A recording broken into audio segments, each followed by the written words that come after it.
ಇಲ್ಲಿ ನಮಗೆ ಎಲ್ಲರೂ ತೆಗೆದರೆ ತೊಂದರೆ ಇಲ್ಲ, ಬೇಜಾರು ಇಲ್ಲ.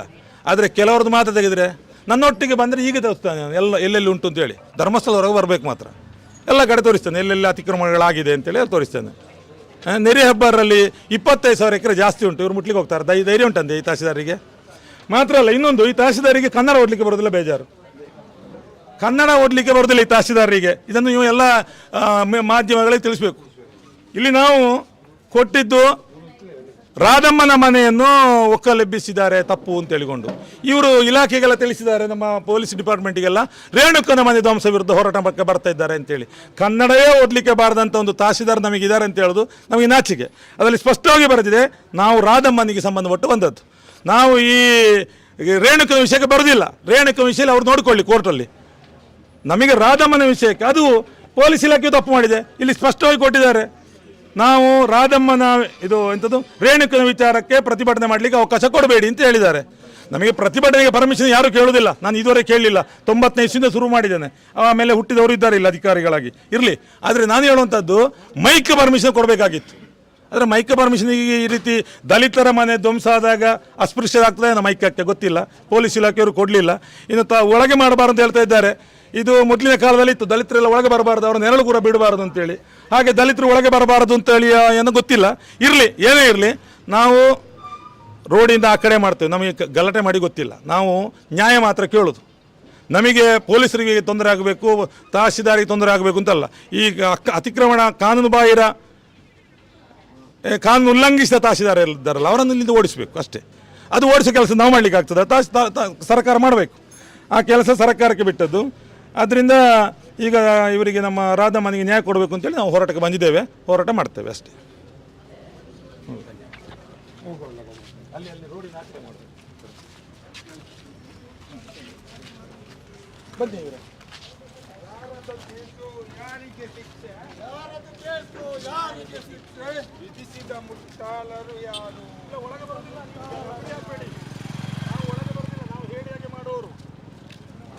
ನಾವು ತಹಸೀಲ್ದಾರರಾಗಿ ರೇಣುಕನ ಹೆಸರಿಗೆ ಬಂದು ರಾಧಮ್ಮನ ಮನೆ ಧ್ವಂಸ ಮಾಡೋದಿಲ್ಲ. ನಿಮಗೆ ಧೈರ್ಯ ತಾಳಿ ನಾವು ಇಲ್ಲಿ ಮಾಡ್ತೇವೆ ಅಂದ್ರೆ ಇಲ್ಲೇ ಮಾಡೋದು. ನೀವು ಇದನ್ನು ಓಪನ್ ಮಾಡಿಟ್ರು ಕೂಡ ಒಳಗೆ ಬರೋದಿಲ್ಲ. ಇದು ನಮ್ಮ ಸಿಸ್ಟಮ್. ಸ್ವಲ್ಪ ಆ ಕಡೆ ಇಡಬೇಕಾರೆ ಅಷ್ಟೇ. ಇನ್ಸ್ಪೆಕ್ಟರ್ ಯಾರೇ ಹೇಳಿ, ನಮಗೆ ಜಾಗ ಬೇಕಷ್ಟು ಬಿಡಿ ಅಷ್ಟೇ, ನಮಗೆ ಇದು ಬೇಡ. ಸ್ವಲ್ಪ ಆ ಕಡೆ ಇಡಿ, ಸ್ವಲ್ಪ ಅಭಿ ಅಭಿ ಇಲ್ಲಿ ಬನ್ನಿ, ಇಲ್ಲಿ ಬನ್ನಿ. ನಮಗೆ ಯಾವತ್ತೂ ಕೂಡ ಹೇಳಿದಂತೆ ನಡೆಯುವುದು, ನಮಗೆ ಮೋಸ ಮಾಡಿ ಗೊತ್ತಿಲ್ಲ ಆಯ್ತಾ. ನಾವು ರೇಣುಕ ಅಂತ ಹೇಳಿ ಬರೋದಿಲ್ಲ, ಇನ್ನೊಬ್ಬರನ್ನು ಚಕ್ರಪಾಣಿಯವರನ್ನು ಧ್ವಂಸ ಮಾಡಿ ಬರೋದಿಲ್ಲ. ನಾವು ರೇಣುಕನಲ್ಲಿಗೆ ಹೋಗುವ. ಬನ್ನಿ ಬನ್ನಿ ಬನ್ನಿ. ಏನು ಉಳ್ಗಡೆ ಎಲ್ಲಿದ್ದಾರೆ ನಮ್ಮ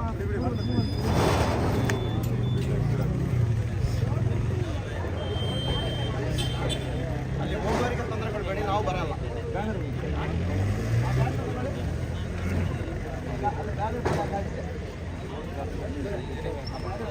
ಮಹೇಶ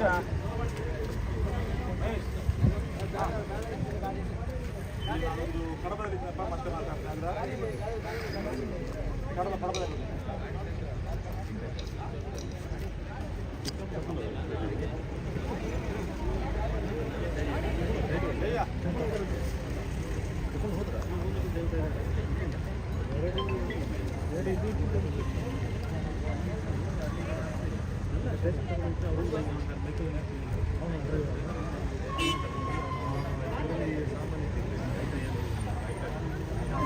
ಪಿಕಪ್ ಅಣ್ಣ ಹೇಳ್ತಾ ಇದ್ರು, ಗೊತ್ತಿಲ್ಲ ನನಗೆ, ಗೊತ್ತಿಲ್ಲ ಕನ್ಫರ್ಮ್ ಅಲ್ಲ, ಯಾರೋ ಹೇಳಿಲ್ಲ.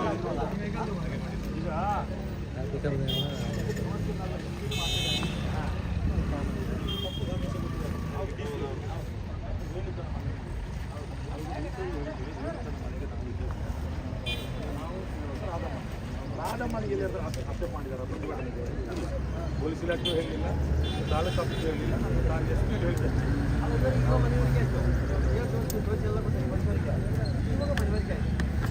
ಅಲ್ಲ ನೋಡಿ, ಮನವರಿಕೆ ಪ್ರಶ್ನೆ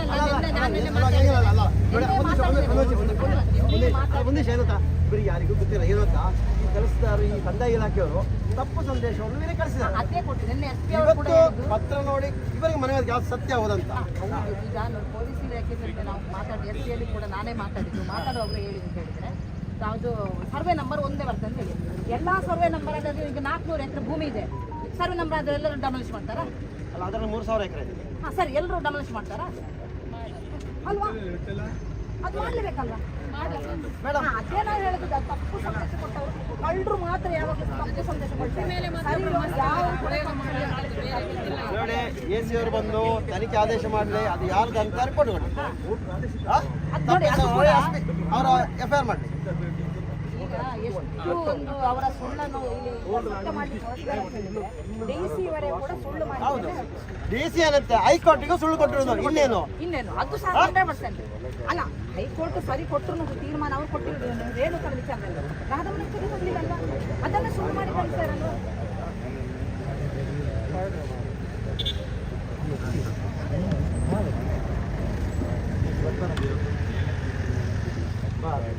ಅವರು ಬಂದು ತೆರವುಗೊಳಿಸಿರುವುದು, ಅವರು ಬಂದು ತೆರವುಗೊಳಿಸಿರುವುದು. ಉತ್ತರ ಕೊಡಬೇಕಂತ ನಾವು ಕೇಳೋದಕ್ಕೆ ಇವಾಗ ಬರ್ತಾರಾ? ಹೌದು, ನನ್ನ ಫೋನ್ ಕೊಡಪ್ಪ.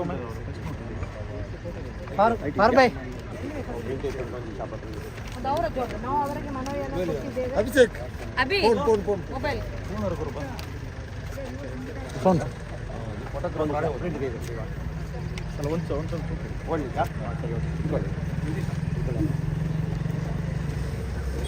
ಅಲ್ಲ ಮತ್ತೆ ಮಾತಾಡಿ. ಈಗ ನಾವು ಇಲ್ಲಿ ಪ್ರೋಗ್ರಾಮ್ ಶುರು ಮಾಡಿ ಯಾರು ಸ್ವಾಗತ ಮಾಡ್ತೀರಂತ ಹೇಳಿ ಕಾರ್ಯಕ್ರಮ ಶುರು ಮಾಡುವ. ಮತ್ತೆ ಅವ್ರು ಬರ್ತಾ ಇದ್ದೀವಿ, ನಾವು ಅವರಿಗೆ ಹಾಕಿ ಕಾಯ್ಬೇಕು. ಸರಿ, ಅದು ಹಿಂದೆ ಇದೆಯಲ್ಲ ಗಾಡಿ, ಇದು ಬ್ಯಾನರ್ ಇದೆ ಹಿಂದೆ, ಬ್ಯಾನರ್ ತನ್ನಿ. ಸ್ವಾಗತ ಮಾಡಿ ಬ್ಯಾನರ್ ಬರಲಿ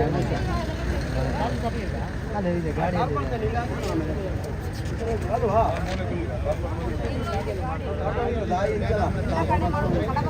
ಬೇರೆ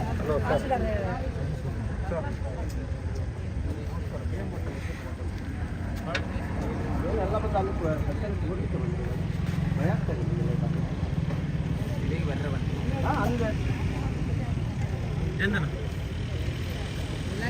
ಬ್ಯಾನರ್ ಬರ್ತಿಲ್ಲ.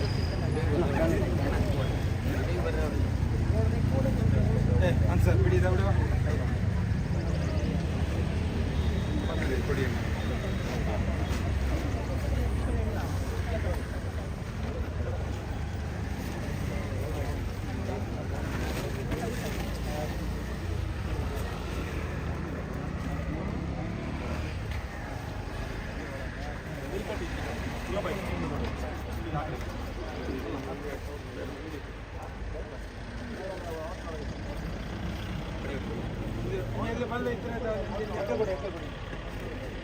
ಒಳ್ಳೆ ಉಪಕಾರ ಮಾಡಿ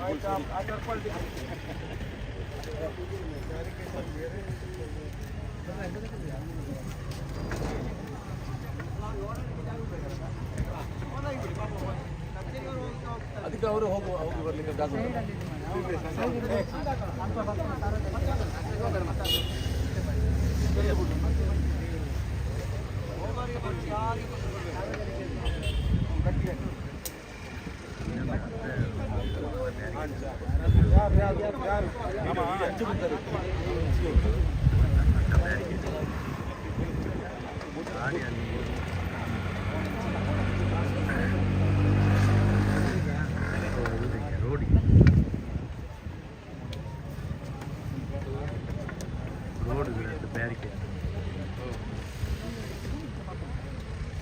ಕೈ ತುಂಬ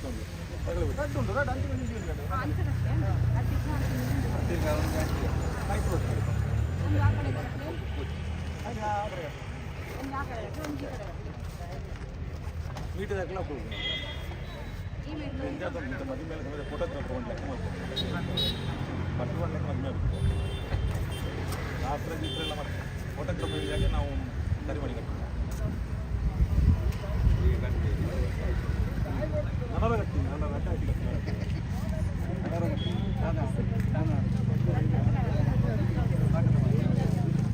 ಬನ್ನಿ ಸ್ವಾಗತ ಮಾಡಿ. AC ಅವರು ಕೋರ್ಟಲ್ಲಿ ಇದ್ದಾರಂತೆ, ಈಗ ಕೋರ್ಟ್ ಹೊರ ಬಂದ ಕೂಡ ಫೋನ್ ಮಾಡ್ಕೊಂಡು ಹೇಳಿದ್ರು BE ಅವರು. ಸ್ವಾಗತ ಮಾಡಿದ್ದಾರೆ ಸರ್.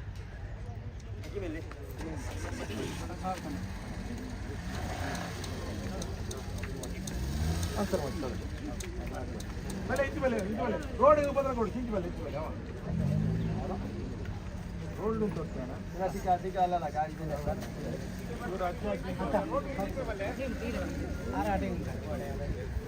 ಜಯಂತ್ ಅವರೇ ಸ್ವಾಗತ ನೀವು ಮಾಡಿ ಎಲ್ಲ ರಜೆ ನಿಮಗೆ ಎಲ್ಲರ ಪರಿಚಯ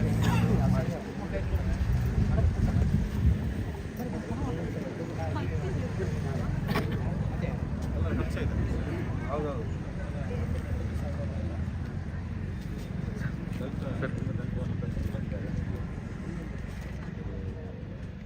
ಇವತ್ತು ಇಲ್ಲಿ ಈ ಕಡೆ ನೋಡ್ಕೊಂಡು ಈ ಕಡೆ ಆ ಕಡೆ ಫೇಸ್ ಮಾಡೋದು. ಎಲ್ಲ ನಮ್ಮ ನಾಡಿನ ಜನತೆ ನಮಸ್ತೆ. ನಾವಿವತ್ತು ಕಡಬ ತಾಲೂಕು ಕೌಕರಾಡಿ ಗ್ರಾಮ ಪಂಚಾಯತ್ ಕಾಪಿನ ಬಾಗಿಲು ವೃದ್ಧ ದಂಪತಿ ರಾಧಮ್ಮ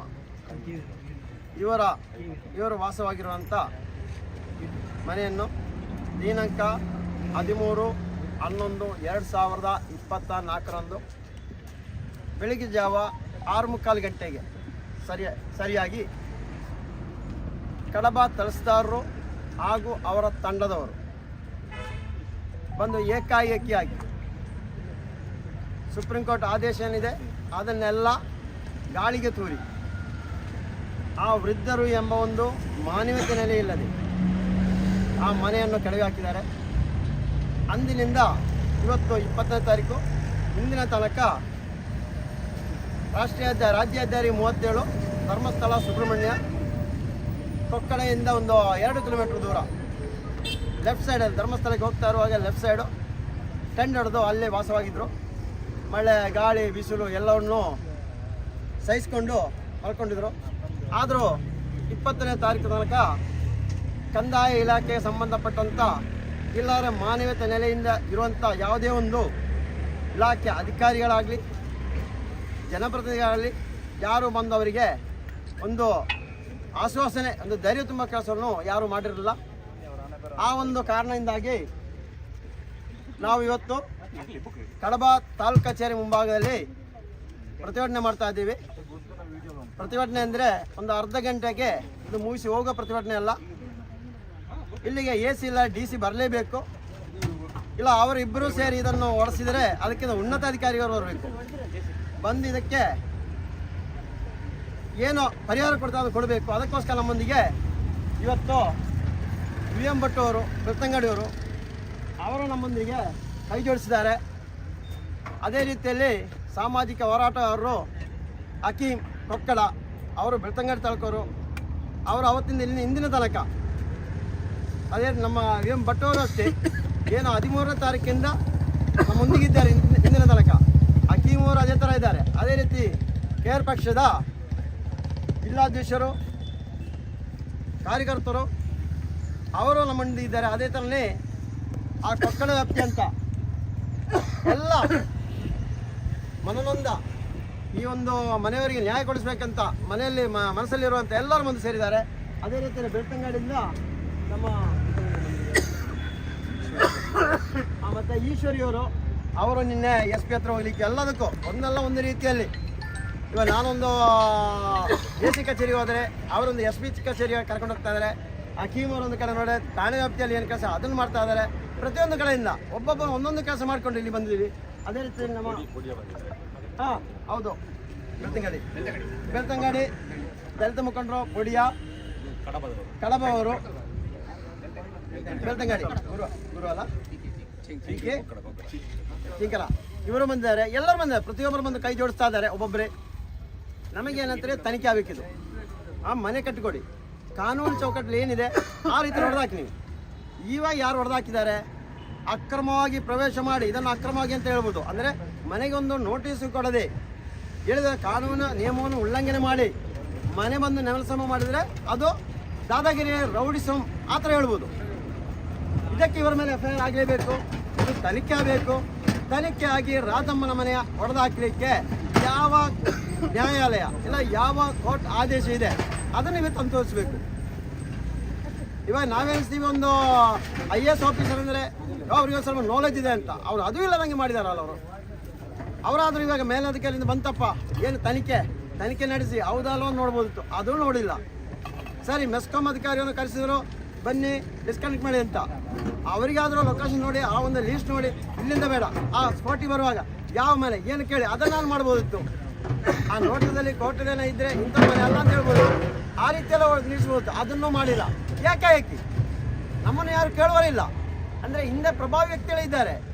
ಹಿಂದಿನ ಈ ದೇಶದಲ್ಲಿ ಬದುಕಲಿಕ್ಕೆ ಪ್ರಭಾವಿ ವ್ಯಕ್ತಿಗಳಿಗೆ ಮಾತ್ರ ಬದುಕಲಿಕ್ಕೆ ಆಗೋದು. ಇವತ್ತು ನೋಡಿದ್ರೆ ಪ್ರಭಾವಿ ವ್ಯಕ್ತಿಗಳ ಎಲ್ಲರ ಒಂದು ಹಿಡಿತದಿಂದಾಗಿ ಹೋರಾಟ ಮಾಡಲಿಕ್ಕೆ ಬಿಡ್ತಾ ಇಲ್ಲ. ನಮ್ಮ ಹಕ್ಕನ್ನು ಪ್ರತಿಭೆಯನ್ನು ಮಾಡಲಿಕ್ಕೆ ಬಿಡ್ತಾ ಇಲ್ಲ. ನಮ್ಮ ಹಕ್ಕು ಸ್ವಾಮಿ ಅದು ಕೇಳೋದು. ನಾವೇನು ಕಲ್ಲು ಬಿಸಾಕ್ಲಿಕ್ಕೋ ದಾದಾಗಿರಿ ಮಾಡಲಿಕ್ಕೋ ಇಲ್ಲ, ಅವ್ರು ಬಂದಂಗೆ ನಾವು ಬರ್ತಾ ಇಲ್ಲ. ನಾವು ಹಿತಾಚಿ ಇಟ್ಕೊಂಡು ಬಂದಿಲ್ಲ. ನಾವು ನ್ಯಾಯಯುತವಾಗಿ ನಮ್ಮ ಮಾತನ್ನು ನಾವು ಕೇಳಲಿಕ್ಕೆ ಇರೋಂತ ಕೇಳ್ತಾ ಇದ್ದೀವಿ. ಮಾತಾಡೋಕ್ಕೆ ಎಲ್ಲರಿಗೂ ಇದೆ. ಅದನ್ನು ಕೇಳ್ತಾ ಇರೋದು. ಪ್ರತಿಭಟನೆ ಮಾಡುವ ಹಕ್ಕು ಎಲ್ಲರಿಗಿದೆ. ಇನ್ನೊಂದು ಕಡೆ ಹೇಳ್ತಾ ಇದ್ದಾರೆ, ಅಲ್ಲ ಚಿತ್ರದುರ್ಗದಿಂದ ಬಂದಿದ್ದೀರಲ್ಲ ಅಂತ ತರಿಸಿದವರು ಅಲ್ಲಿ ಆ ಸ್ಪಾಟಲ್ಲಿ ಹೇಳೋದಂತ. ಸ್ವಾಮಿ, ನಾನು ಮುನ್ನೆಂದು ಹೇಳ್ತಾ ಇದ್ದೀನಿ, 6ನೇ ಕ್ಲಾಸ್ 7ನೇ ಕ್ಲಾಸ್ ಸಮಾಜದಲ್ಲಿ ಇದೆ. ಇಂಡಿಯಲ್ಲಿ ಬದುಕಬೇಕು ಏನೆಲ್ಲ ಸಂವಿಧಾನ ಹಕ್ಕಿದೆ ಅಂತ. ಅದನ್ನು ಓದಿಲ್ವಲ್ಲ ನೀವು. ಆವಂದ ಕೇಳ್ತಾ ಇದ್ರು ಬಿ ಎಂ ಭಟ್ರು. ಅವ್ರು ಕನ್ನಡ ಬರೋ ಸರಿ. ಅದು ಏನಂತಾರೆ ಇವಾಗ ಸಾಯಂಕಾಲ ಶಾಲೆ ಅಂತಿದೆಯಲ್ಲ, ದುಡ್ಡು ಕಟ್ಟೋದು, ಆಮೇಲೆ ಎಕ್ಸಾಮ್ ಇನ್ನೊಬ್ಬನ ಕೂರಿಸೋದು, ಪಾಸ್ ಮಾಡೋದು, ಬರೋದು. ಇದು ಕರ್ನಾಟಕ ರಾಜ್ಯದಲ್ಲಿ ಆಗ್ತಾ ಇದೆ. ದೊಡ್ಡ ಒಂದು ದಂಧೆ. ಎಜುಕೇಷನ್ ಮಾಡಿದವರಿಗೆ ಕೆಲಸ ಇಲ್ಲ, ಇಂಥವರಿಗೆ ಕೆಲಸ ಇದೆ. ಅಂದರೆ ಅದರ ಮಾರ್ಕ್ ಜಾಸ್ತಿ ಆಗ್ತದೆ.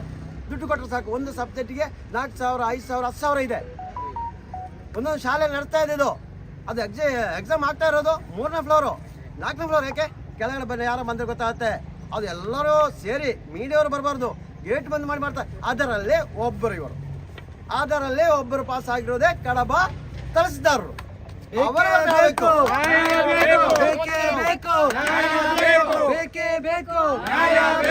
ಎಲ್ಲಿ ತನಕ ಹೋರಾಟ, ಎಲ್ಲಿ ತನಕ ಹೋರಾಟ, ಧಿಕ್ಕಾರ ಧಿಕ್ಕಾರ.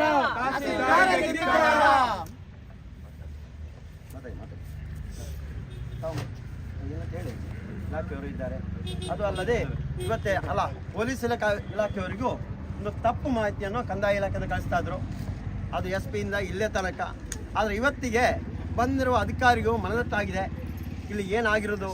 ಅದಕ್ಕೆ ಅವರು ಹೇಳ್ತಾ ಇದ್ದಾರೆ ಕೋರ್ಟಿಗೆ ಹೋಗಿ ಅಂತ. ಇವಾಗಲೇ ನಾವು ಕೋರ್ಟಿಗೆ ಹೋಗಿ ಆಯಿತು. ಅದನ್ನು ಹೈಕೋರ್ಟಿಯಲ್ಲೇ ಇವರು ಎಲ್ಲೋಗಿರೋ CJ ಹತ್ರ ಅಲ್ಲಿಗೆ ಹಾಕಿದ್ವಿ. ಇವಾಗ ಅಲ್ಲಿಂದ ಗೊತ್ತಾಗ್ತೀನಿ ಏನಂತ. ನಾವು ಕೇಳ್ತಾರೋ ಏನೋ ರಾಧಮ್ಮನ ಮನೆ, ರಾಧಮ್ಮನನ್ನು ಉಳಿಸಿಕೊಡಿ, ಅದು ಕಟ್ಟಿಕೊಡಿ. ನಾವು ಬೇರೆ ವಿಷಯ ಅಲ್ಲ. ರಾಧಮ್ಮನ ವಿಷಯದಲ್ಲಿ ನಾವು ಮಾತಾಡುವಾಗ ಏನಾದರೂ ನಿಯಮ ಉಲ್ಲಂಘನೆ ಆಗುವುದಾದರೆ, ಕೋರ್ಟ್ ಆದೇಶ ಆದರೆ ಇಲ್ಲೇ ಪ್ರಕರಣ ದಾಖಲು ಮಾಡಿ ಕರ್ಕೊಂಡೋಗಿ, ನಮಗೆ ತೊಂದರೆ ಇಲ್ಲ. ನಾವು ನ್ಯಾಯಾಂಗ ಗೌರವ ಕೊಡ್ತಾ ಇದ್ದೀವಿ. ಅದರಲ್ಲಿ ಕೊಡ್ತಾರೋ ಮಾಹಿತಿ ಸರಿಯಾಗಿ ಕೊಡಿ, ತನಿಖೆ ಮಾಡಿಸಿ. ಯಾರೋ VA ಅವರು ಇಲ್ಲಾರ RI ಅವರು ತಪ್ಪು ಮಾಡಿದರೆ ಅವ್ರ ಮೇಲೂ ಫೇರ್ ಆಗಿದೆ. ಒಂದೊಂದು ಸ್ಟೆಪ್ ಇನ್ನೂ ಆಗಬಾರ್ದಿದ್ದು. ಇನ್ನು ಮುಂದೆ ನೋಡಿ ಇದೇ ಥರ ಹೋದರೆ 94C ಎಲ್ಲವೂ ಕೆಲಸ ಆಗುತ್ತೆ. ಅದನ್ನು ಹೇಳ್ತೀವಿ.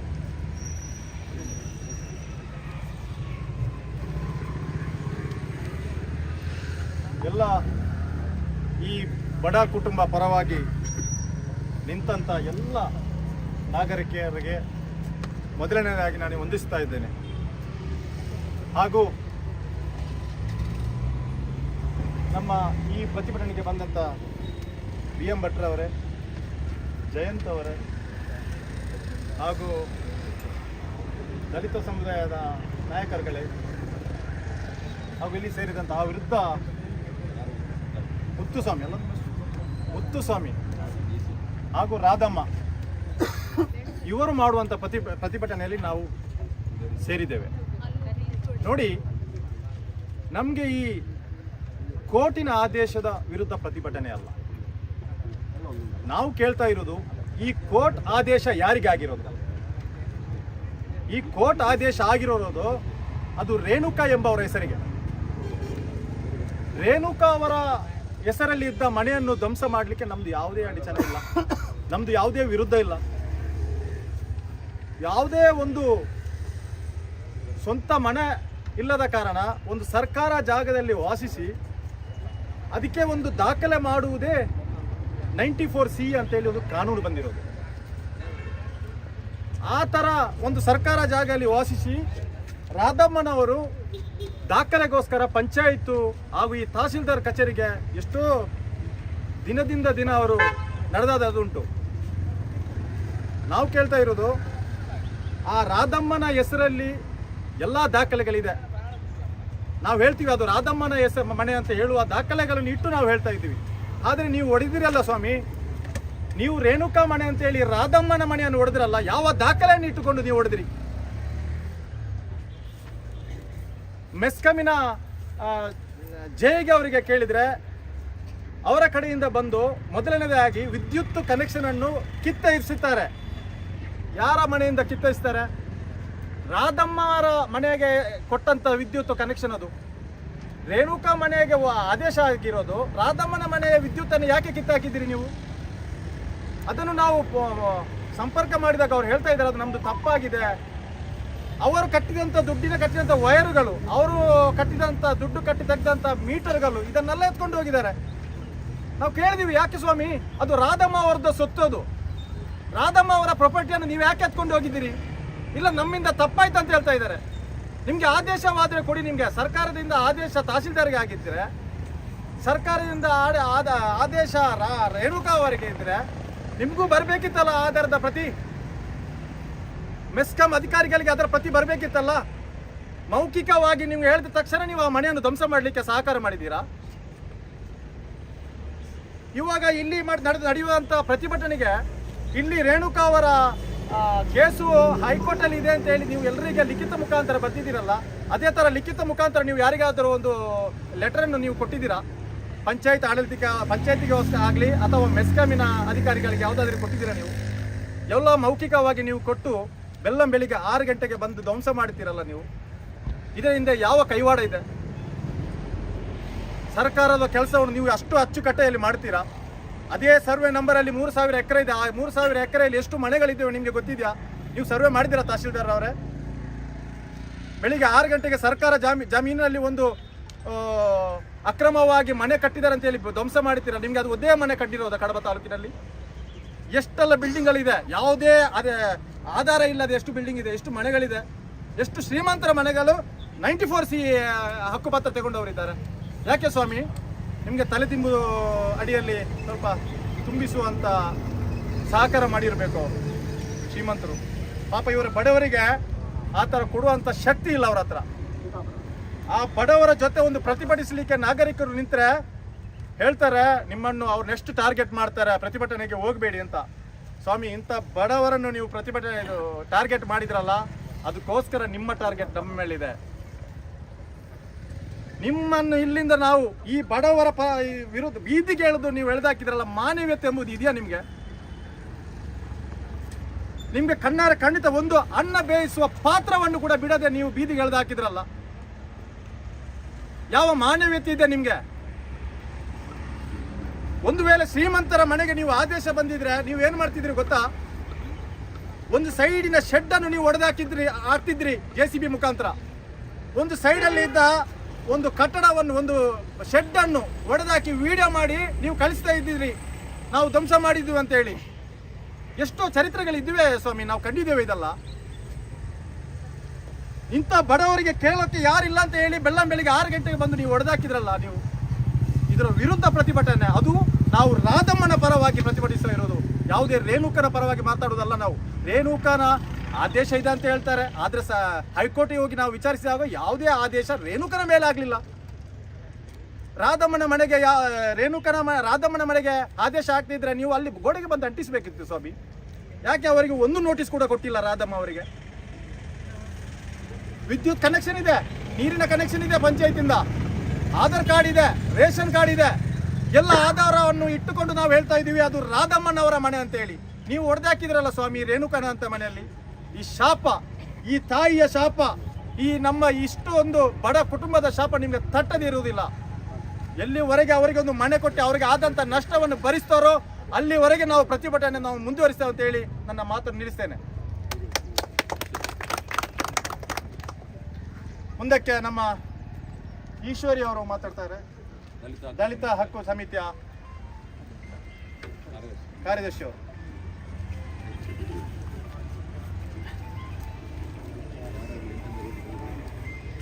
ಆತ್ಮೀಯ ನನ್ನೆಲ್ಲ ಸಹೋದರ ಸಹೋದರಿಯರೇ,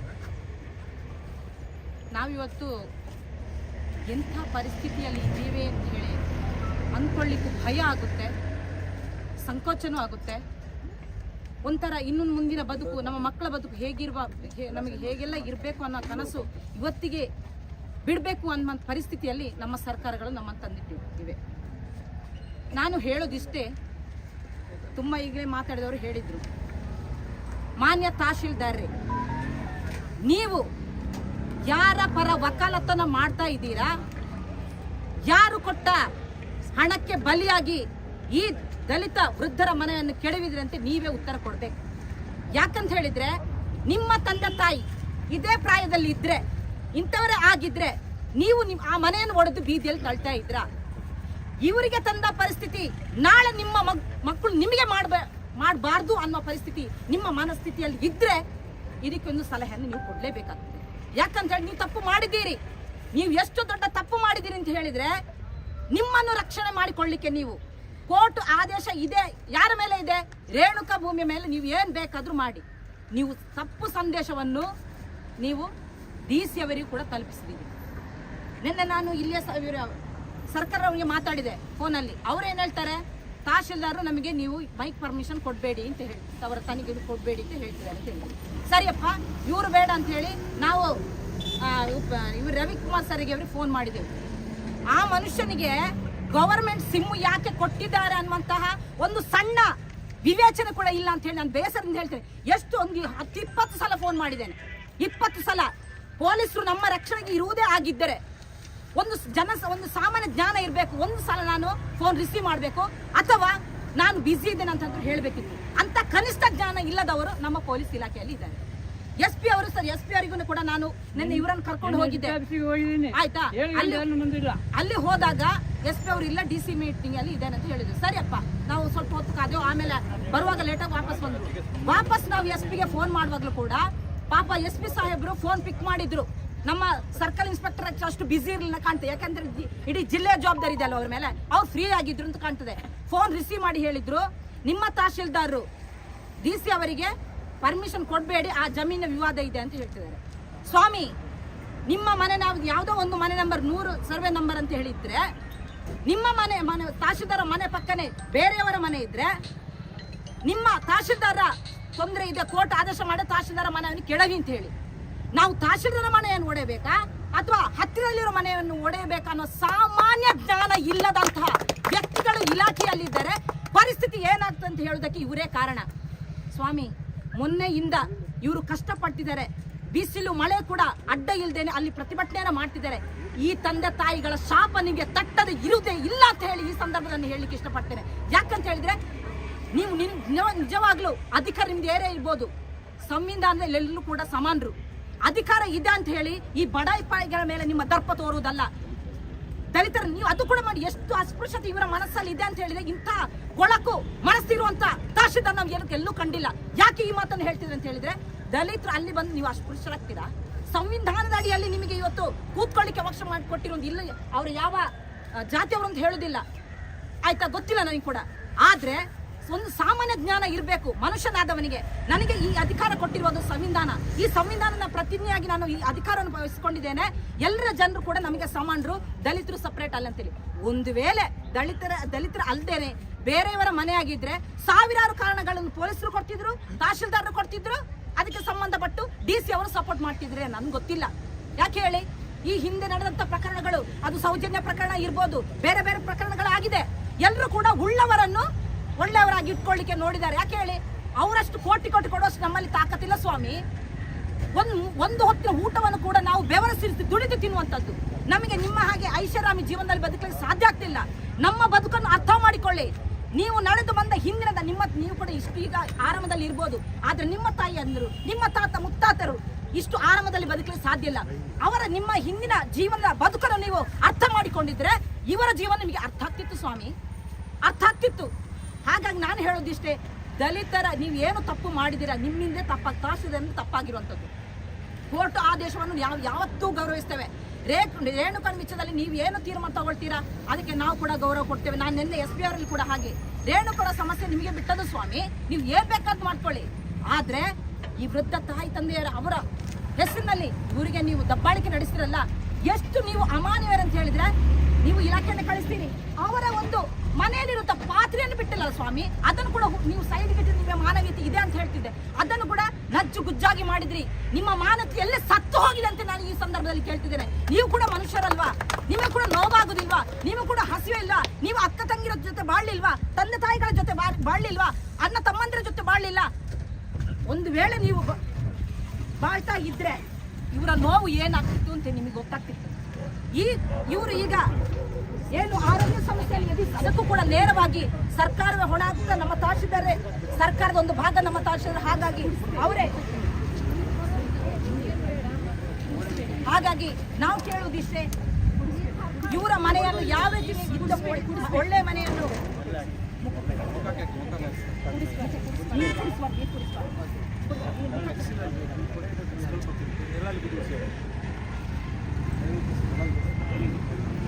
ಒಂದು ಕಡೆಯಿಂದ ದಲಿತ ದೌರ್ಜನ್ಯ ಸಭೆ ಅಂತ ಕುಂದುಕೊರತೆ ಸಭೆ ಅಂತ ಇಟ್ಟಿರಿ.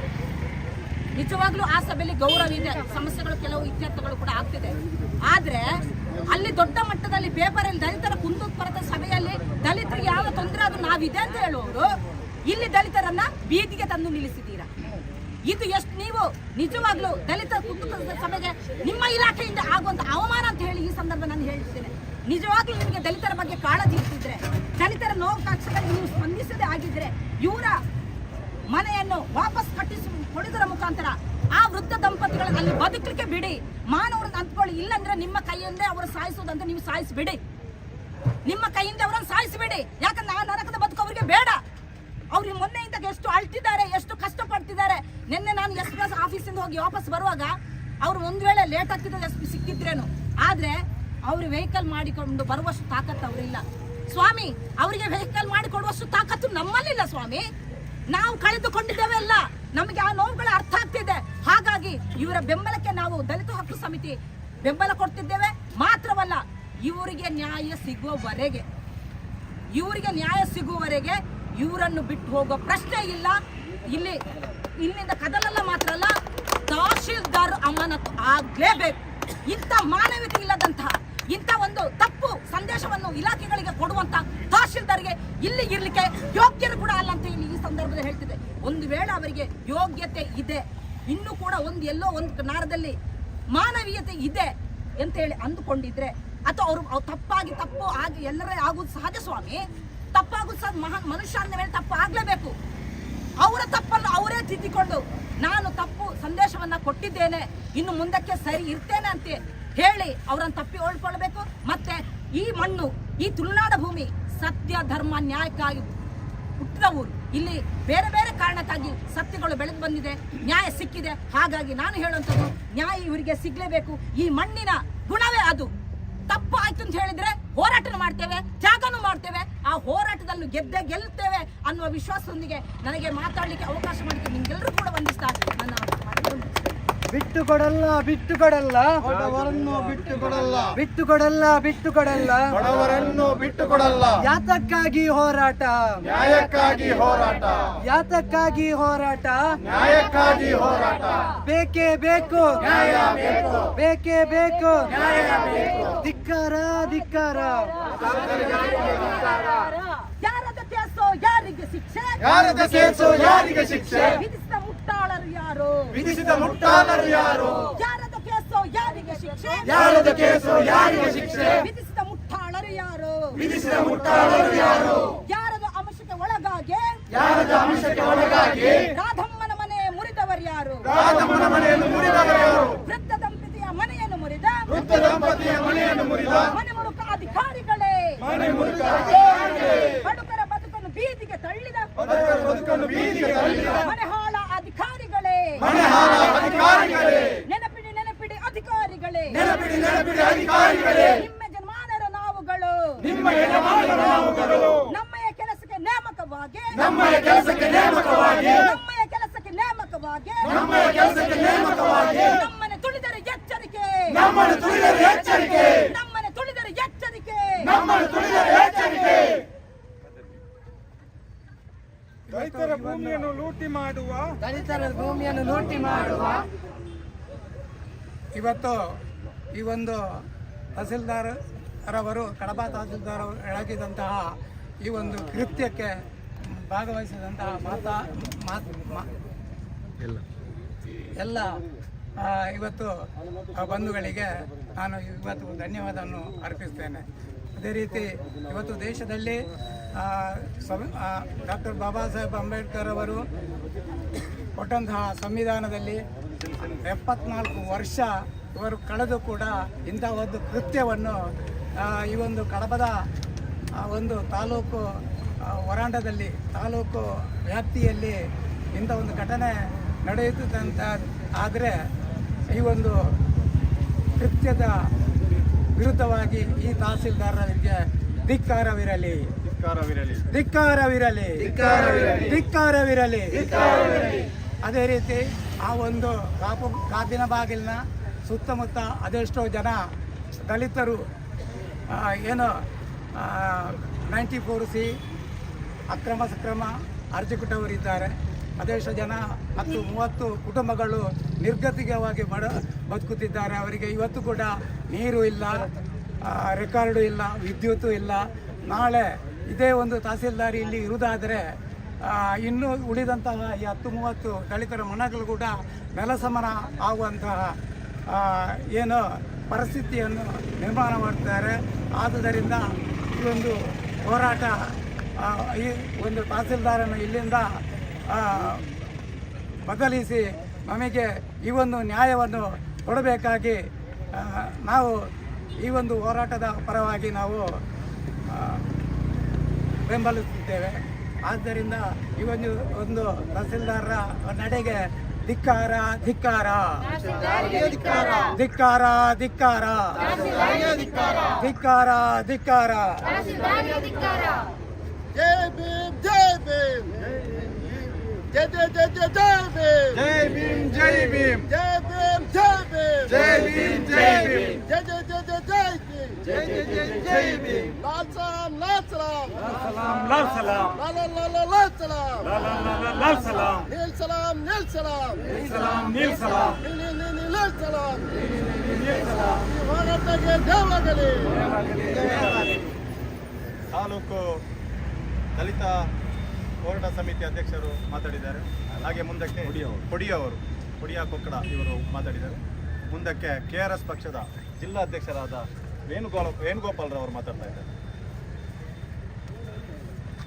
ಬಡಪಾಯಿಯ ಮನೆ ಕೆಡವೆ ಅವರನ್ನು ಬೀದಿಗೆ ತಂದಂತ ತಹಶೀಲ್ದಾರ್ಗೆ, ಅಯೋಗ್ಯಾಧಿಕಾರಿ ತಹಶೀಲ್ದಾರ್ಗೆ, ಭ್ರಷ್ಟಾಧಿಕಾರಿ ತಹಶೀಲ್ದಾರ್ಗೆ, ಬಡಪಾಯಿಯ ಮನೆ ಕೆಡವೆ ಅವರನ್ನು ಬೀದಿಗೆ ತಂದಂತ ತಹಶೀಲ್ದಾರ್ಗೆ, ಅಯೋಗ್ಯಾಧಿಕಾರಿ ತಹಶೀಲ್ದಾರ್ಗೆ. ಸ್ನೇಹಿತರೆ ನಮಸ್ಕಾರ. ನನ್ನ ಹೆಸರು ವೇಣುಗೋಪಾಲ್ ಅಂತ. ಇದೇ ತಿಂಗಳ 3ನೇ ತಾರೀಕು ಕಾಪಿನ ಬಾಗಿಲು ಹೋಗ್ರಾಡಿ ಗ್ರಾಮ ಕಡಬ ತಾಲೂಕು ಸೇರ್ಪಟ್ಟಿದ್ದೆ. ಅಲ್ಲಿ ಬೆಳಗ್ಗೆ ಮುಂಜಾನೆ 7 ಗಂಟೆಗೆ ತಹಶೀಲ್ದಾರು, JE, ಹೋಗ್ರಾಡಿ ಗ್ರಾಮ ಪಂಚಾಯಿತಿಯ DA ಅವ್ರದ್ದು ಒಂದಷ್ಟು ಸಮೂಹದಲ್ಲಿ ತಂಡ ಅವರಿಗೆ ಬಂದೋಬಸ್ತಾಗಿ ಉಪ್ಪಿನಂಗಡಿ ಪೊಲೀಸ್ ಇಲಾಖೆಯಿಂದ ಒಂದಷ್ಟು ಜನ ಹೋಗಿದ್ರು.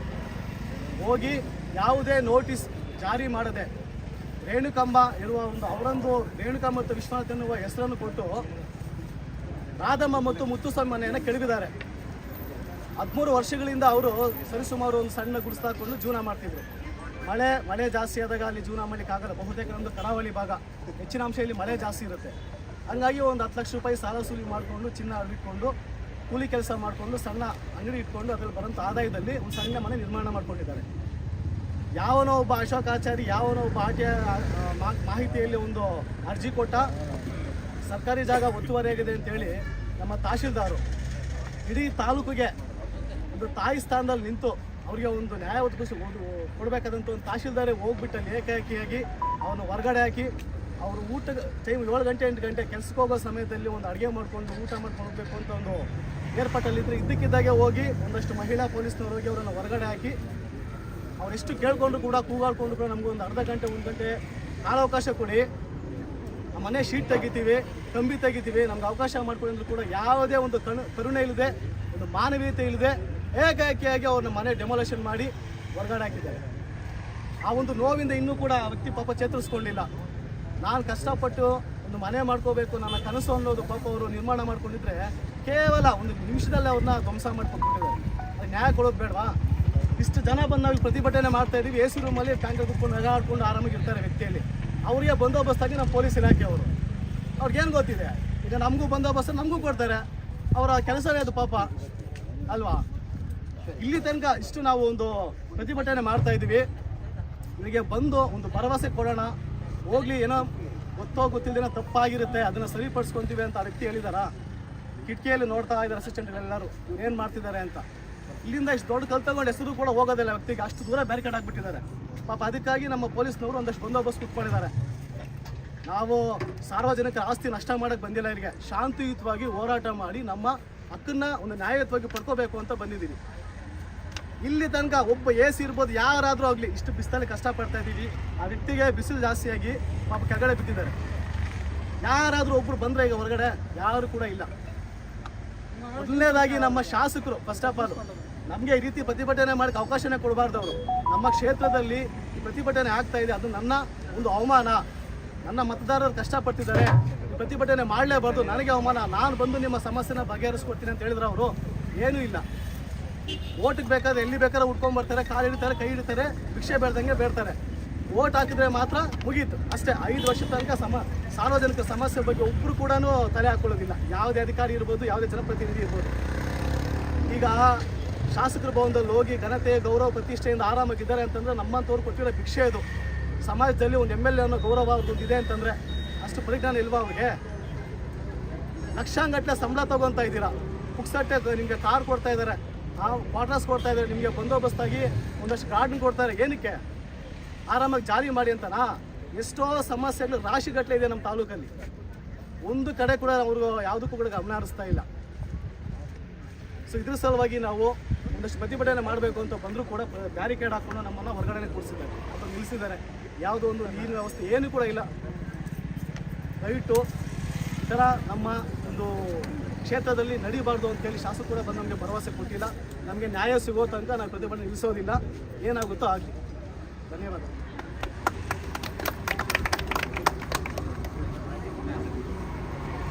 ಧನ್ಯವಾದಗಳು ವೇಣುಗೋಪಾಲ್ರವರೇ. ಮುಂದಕ್ಕೆ ನಮ್ಮ ದಲಿತ CPM ನಾಯಕರಾದ BM ಭಟ್ರು ಒಂದೆರಡು ಮಾತುಗಳನ್ನು ಆಡಬೇಕು ಅಂತ ಕೇಳ್ತಾರೆ.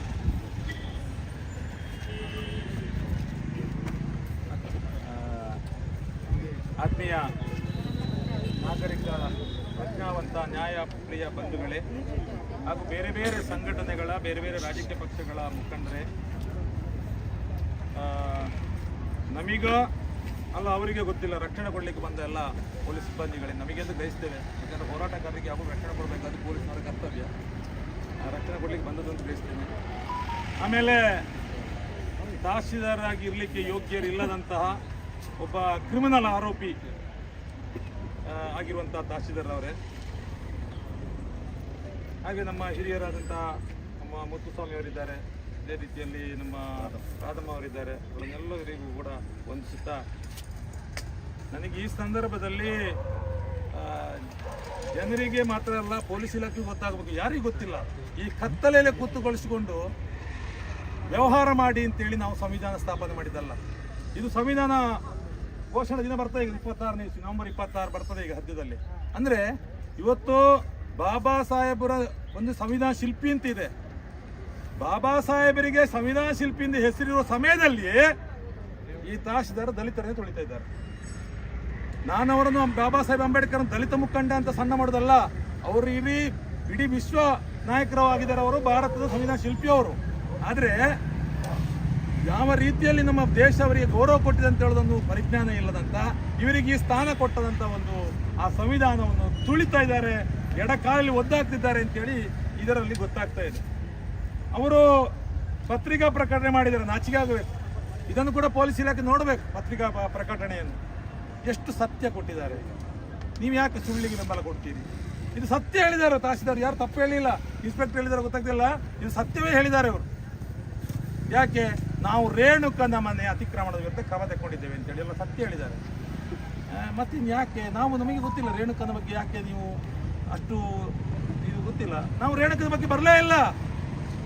ನಾವು ರೇಣುಕನ ಬಗ್ಗೆ ನಿಮ್ಮಲ್ಲಿ ಮಾತಾಡಲಿಕ್ಕೆ ಬರಲಿಲ್ಲ, ರೇಣುಕನ ಬಗ್ಗೆ ಮನವಿ ಕೊಡಲಿಲ್ಲ, ರೇಣುಕನ ಬಗ್ಗೆ ನ್ಯಾಯ ಕೇಳಿಕೊಂಡು ಬರಲಿಲ್ಲ. ಇದು ತಹಶೀಲ್ದಾರ್ ಹೇಳಿದ್ದು ನಾವು ನೋಟಿಸ್ ಕೊಟ್ಟಿದ್ದೇವೆ ಎಲ್ಲ ರೇಣುಕನಿಗೆ ಎಲ್ಲಿಗೆ ನೋಟಿಸ್ ಕೊಟ್ಟಿದ್ದಾರೆ ಅಂತ ಹೇಳಿದ್ರೆ ಶಿವಾಜಿ ಗ್ರಾಮ ಅವರು ಶಿವಾಜಿ ಗ್ರಾಮದಲ್ಲಿರೋದು ಅಲ್ಲಿಗೆ ನೋಟಿಸ್ ಕೊಟ್ಟಿದೆ ಅಂತ ಹೇಳಿದ್ದಾರೆ ಅವರು. ಯಾಕಂದ್ರೆ ನಾವು ರೇಣುಕೆ ಕೊಟ್ಟಿದ್ದೇವೆ ಬೆಳ್ತಂಗಡಿ ತಾಲೂಕು, ಅದು ಕೂಡ ಕಡವ ತಾಲೂಕಲ್ಲ, ಬೆಳ್ತಂಗಡಿ ತಾಲೂಕು ಶಿವಾಜಿ ಗ್ರಾಮದಲ್ಲಿರುವಂತ ರೇಣುಕರವರಿಗೆ ನೋಟಿಸ್ ಕೊಡ್ಲಿಕ್ಕೆ ಇವರಿಗೆ ಸಾಧ್ಯ ಆಗ್ತದೆ. ಅದು ಹೇಗೆ ಹೋದ್ರೆ ಗೊತ್ತಿಲ್ಲ, ಬೆಳ್ತಂಗಡಿ ತಹಶೀಲ್ದಾರಿಗೆ ಗೊತ್ತೇ ಇಲ್ಲ ಅಂತ ವಿಷಯ. ನಾನು ಅಲ್ಲಿ ಕೂಡ ಮಾತಾಡಿದೆ. ಅಂದ್ರೆ ಈ ರೀತಿ ಇರುವಾಗ ಆದ್ರೂ ಇರಲಿ, ಇದೆಲ್ಲ ಸತ್ಯವಾಗಿದೆ. ಅವರು ಶಿವಾಜಿಗೆ ಕೊಟ್ಟಿರ್ಬೋದು, ಎಲ್ಲ ಮಾಡಿರ್ಬೋದು, ಇವರೇ ಡೈರೆಕ್ಟ್ ಕೊಟ್ಟಿರ್ಬೋದು. ಯಾಕಂದ್ರೆ ಈ ರೀತಿ ಅಕ್ರಮವಾಗಿ ಒಂದು ಮನೆಯನ್ನು ನೆಲಸ ಮಾಡುವವರಿಗೆ ನನಗೆ ಭಯ ಆಗ್ತಾ ಇದೆ. ಈ ತಾಲೂಕು ಆಡಳಿತ ಸೌಧ ಕಟ್ಟಲಿಕ್ಕೆ ನಮ್ಮ ತೆರಿಗೆ ಹಣ ತುಂಬಾ ಖರ್ಚಾಗಿದೆ. ಇವ್ರು ಯಾವಾಗ ಇದನ್ನು JCB ತಂದು ಹೊಡಿತಾರ ಅನ್ನೋದು ಭಯ ಇದೆ. ಯಾಕಂದ್ರೆ ಅವರು ಹೊಡೆದಾರ. ಯಾಕಂದ್ರೆ BM ಭಟ್ರ ಮನೆಯನ್ನು ನಾಶ ಮಾಡಲಿಕ್ಕೆ ಆದೇಶ ಬಂದಿದೆ ಅಂತ ಹೇಳಿಕೊಂಡು BM ಭಟ್ರ ಮನೆಯನ್ನು ಬೇಡ ಪಾಪ ಇಲ್ಲಿ ಹೇಳಿ ತಾಲೂಕು ಸೌಧವನ್ನೇ ಅವರು ನಾಶ ಮಾಡ್ಯಾರು ಅಂತ ಹೇಳೋದು ಗೊತ್ತಾಗ್ತಾ ಇದೆ. ಇರ್ಲಿ, ಅವರ ಈ ಅಕ್ರಮ ಎಷ್ಟು ಕಾಲ ನಡೀತದೆ ನೋಡುವ. ಒಂದಂತೂ ಸ್ಪಷ್ಟ, ಅವರು ಉಳಿಯುವುದಿಲ್ಲ. ಅವರು ತಹಶೀಲ್ದಾರಿಗೆ ಉಳಿಯುವುದೇ ಇಲ್ಲ. ಇದು ಮಾಧ್ಯಮದವರು ಬರೆದಿಟ್ಟುಕೊಳ್ಳಿ, ಅಲ್ಲಿವರೆಗೆ ನಾವು ಬಿಡುವುದೂ ಇಲ್ಲ. ಇದು ನಮ್ಮ ಚಾಲೆಂಜ್. ಯಾಕಂದ್ರೆ ಇಂಥ ಅಕ್ರಮ ಕೆಲಸಗಳಿಗೆ ಅವಕಾಶ ಇಲ್ಲ. ಒಂದು ವೇಳೆ ಈಗಾಗಲೇ ಈಶ್ವರಿ ಅವರು ಹೇಳಿದಾಗೆ ಅವರಿಗೆ ತಹಶೀಲ್ದಾರಾಗಿ ಇನ್ನೂ ಕೂಡ ಆಸೆ ಇದ್ರೆ ಗೊತ್ತಿಲ್ಲ, ರಿಟೈರ್ಗೆ ಹತ್ರ ಆಯ್ತು ಗೊತ್ತಿಲ್ಲ, ಅವರಿಗೆ ನಾವು ನೋಡಲಿಲ್ಲ ಅವರನ್ನು. ಇದ್ರೆ ಅವರೇ ಅವರ ಖರ್ಚಲ್ಲಿ ಮನೆ ಕಟ್ಟಿಕೊಡ್ಬೇಕು. ನಮ್ಮ ಹಣವನ್ನು ನೀವು ಖರ್ಚು ಮಾಡಬಾರ್ದು. ನಿಮಗೆ ಸಂಬಳ ಕೊಡದೆ ಹೆಚ್ಚು ನಾವು ಯಾರು ನಿಮಗೆ ಸಂಬಳ ಕೊಡೋದು? 60% ಆದಾಯಕ್ಕೆ ಸರ್ಕಾರಕ್ಕೆ ಜನಸಾಮಾನ್ಯರ ಹಣ, ಕೇವಲ 4% ಆದಾಯ ಅತಿ ಶ್ರೀಮಂತರ ಹಣ ಬರುದು. ಮತ್ತೆ ಪರೋಕ್ಷ ತೆರಿಗೆಗಳ ಮೂಲಕ ಉಳಿದ ಹಣ ಬರ್ತದೆ. ಈ ನಮ್ಮ ಹಣವನ್ನು ತಿಂದು ತೇಗುವಂತ ತಹಶೀಲ್ದಾರ್ರೆ, ನಾವು ನಿಮಗೆ ಸಂಬಳ ಕೊಡ್ತಾ ಇದ್ದೇವೆ. ನಮ್ಮ ಕೆಲಸಗಾರರು ನೀವು. ಇಲ್ಲಿ ಪೊಲೀಸ್ ಇಲಾಖೆಯವರು ಅದಕ್ಕೆ ಹೇಳಿದ, ನಮಗೆ ರಕ್ಷಣೆಗೆ ಬಂದದವರು. ನಮ್ಮ ಮನೆಯ ಮಕ್ಕಳು ಕೂಡ ಪೊಲೀಸರೇ, ನಮ್ಮ ಮನೆಯ ಮಕ್ಕಳು ಕೂಡ ಅಧಿಕಾರಿಗಳೇ. ಯಾಕೆ ಬರ್ತಾರೆ? ಇಲ್ಲಿ ದೇಶದ ಸೇವೆ ಮಾಡ್ತಾ ಇದ್ದೆಲ್ಲ ಸೇವೆ ಮಾಡ ಕಾಕಿಯ ಒಂದು ಗುರುತು ಏನಂದ್ರೆ ಅದು ಸೇವೆ. ಆ ಸೇವೆಯ ಗುಣವನ್ನು ಉಲ್ಲಂಘಿಸಲಿಕ್ಕೆ ನೀವು ಆದೇಶ ಮಾಡ್ತಾ ಇದ್ದೀರಿ. ನೋಡಿ, ಅವರು ಯಾಕೆ ಸುಳ್ಳು ಹೇಳ್ತೀರಿ ಇವರಲ್ಲಿ? ನಿಮಗೆ ಸತ್ಯ ಹೇಳಲಿಕ್ಕೆ ಧೈರ್ಯ ಇಲ್ವಾ? ತಹಶೀಲ್ದಾರ್ ಸತ್ಯ ಹೇಳಲಿಕ್ಕೆ ಧೈರ್ಯ ಇಲ್ಲ. ರೇಣುಕನ ಮನೆಯನ್ನು ಧ್ವಂಸ ಮಾಡಿದ್ದನ್ನು ತಪ್ಪು ಅಂತ ಹೇಳ್ಕೊಂಡು ಬರ್ತಾ ಇದ್ದಾರೆ ಅಂತ ಅವ್ರು ಹೇಳಿದ್ದಾರೆ. ನನಗೆ ಎಲ್ಲ ಪೊಲೀಸ್ ಈಗ SI ಅವರು ಅದೇ ರೀತಿ ಹೇಳಿದ್ರು. SI ಅವರು ನನಗೆ ಫೋನಲ್ಲಿ ಸಿಕ್ಕಿದ್ದಾರೆ. ಆಮೇಲೆ ಇವರು ಸರ್ಕಲ್ ಇನ್ಸ್ಪೆಕ್ಟ್ರು ಎಕ್ಸಾಮಿಗೆ ಹೋಗಿದ್ದಾರಂತೆ, ಅವರ ಪೋಸ್ಟಿಗೆ ಅವರು ಎಕ್ಸಾಮಿಗೆ ಹೋಗಿದ್ದಾರಂತೆ ಅವರು ಹೇಳಿದರು. ಆಮೇಲೆ ಟೌನ್ ಸರ್ಕಲ್ ಇನ್ಸ್ಪೆಕ್ಟರ್ ಅಂದು ಅವರು ಕೂಡ ಅದನ್ನು ಹೇಳಿದರು. ರೇಣುಕನ ಮನೆ ತೆಗೆದಿದ್ದಕ್ಕೆ ನೀವು ವಿರೋಧ ಮಾಡಿದ್ರೆ ಅದು ಕೋರ್ಟ್ ಆದೇಶ ಅಂತೆ ಅಂತ. ಆಮೇಲೆ SP ಅಲ್ಲಿ ಮಾತಾಡಿದ್ದಾರೆ ಈಶ್ವರಿ ಅವರು, SP ಗೂ ಹೇಳಿದ್ದದೆ. ಈ ರೀತಿ ಸುಳ್ಳು ಹೇಳುವವರ ಮೇಲೆ ನಾವು ಎಂತ ಹೇಳಬೇಕು? ನೀವೇ ಹೇಳಬೇಕು. ಈಗ ಇದು ಸತ್ಯವ ಸುಳ್ಳ? ರೇಣುಕನ ಮನೆ ಧ್ವಂಸ ಆಗಿದೆ ಅಲ್ಲಿ, ನೀವು ಹೇಳಬೇಕು. ನಮಗೆ ಸಾಕ್ಷಿ ಇದೆ. ಅದು ರಾಧಮ್ಮನ ಮನೆ ತೆರಿಗೆ ಇದು ವಿದ್ಯುತ್ ತೆರಿಗೆ ಇದೆ. 2015 ಮನೆ ತೆರಿಗೆ ಸಿಗುದಿಲ್ಲ ಸರ್ಕಾರಿ ಭೂಮಿಗೆ, ಅದು ಎಲ್ರಿಗೂ ಗೊತ್ತು. ಅದು ಯಾರೇ ಮನೆ ಕಟ್ಟಲಿ ಮನೆ ತೆರಿಗೆ ಇಲ್ಲ. ಆದರೆ ವಿದ್ಯುತ್ ಇದೆ, ಕರೆಂಟ್ ಬಿಲ್ ಬರ್ತಾ ಇದೆ ಅದೇ ಮನೆಗೆ.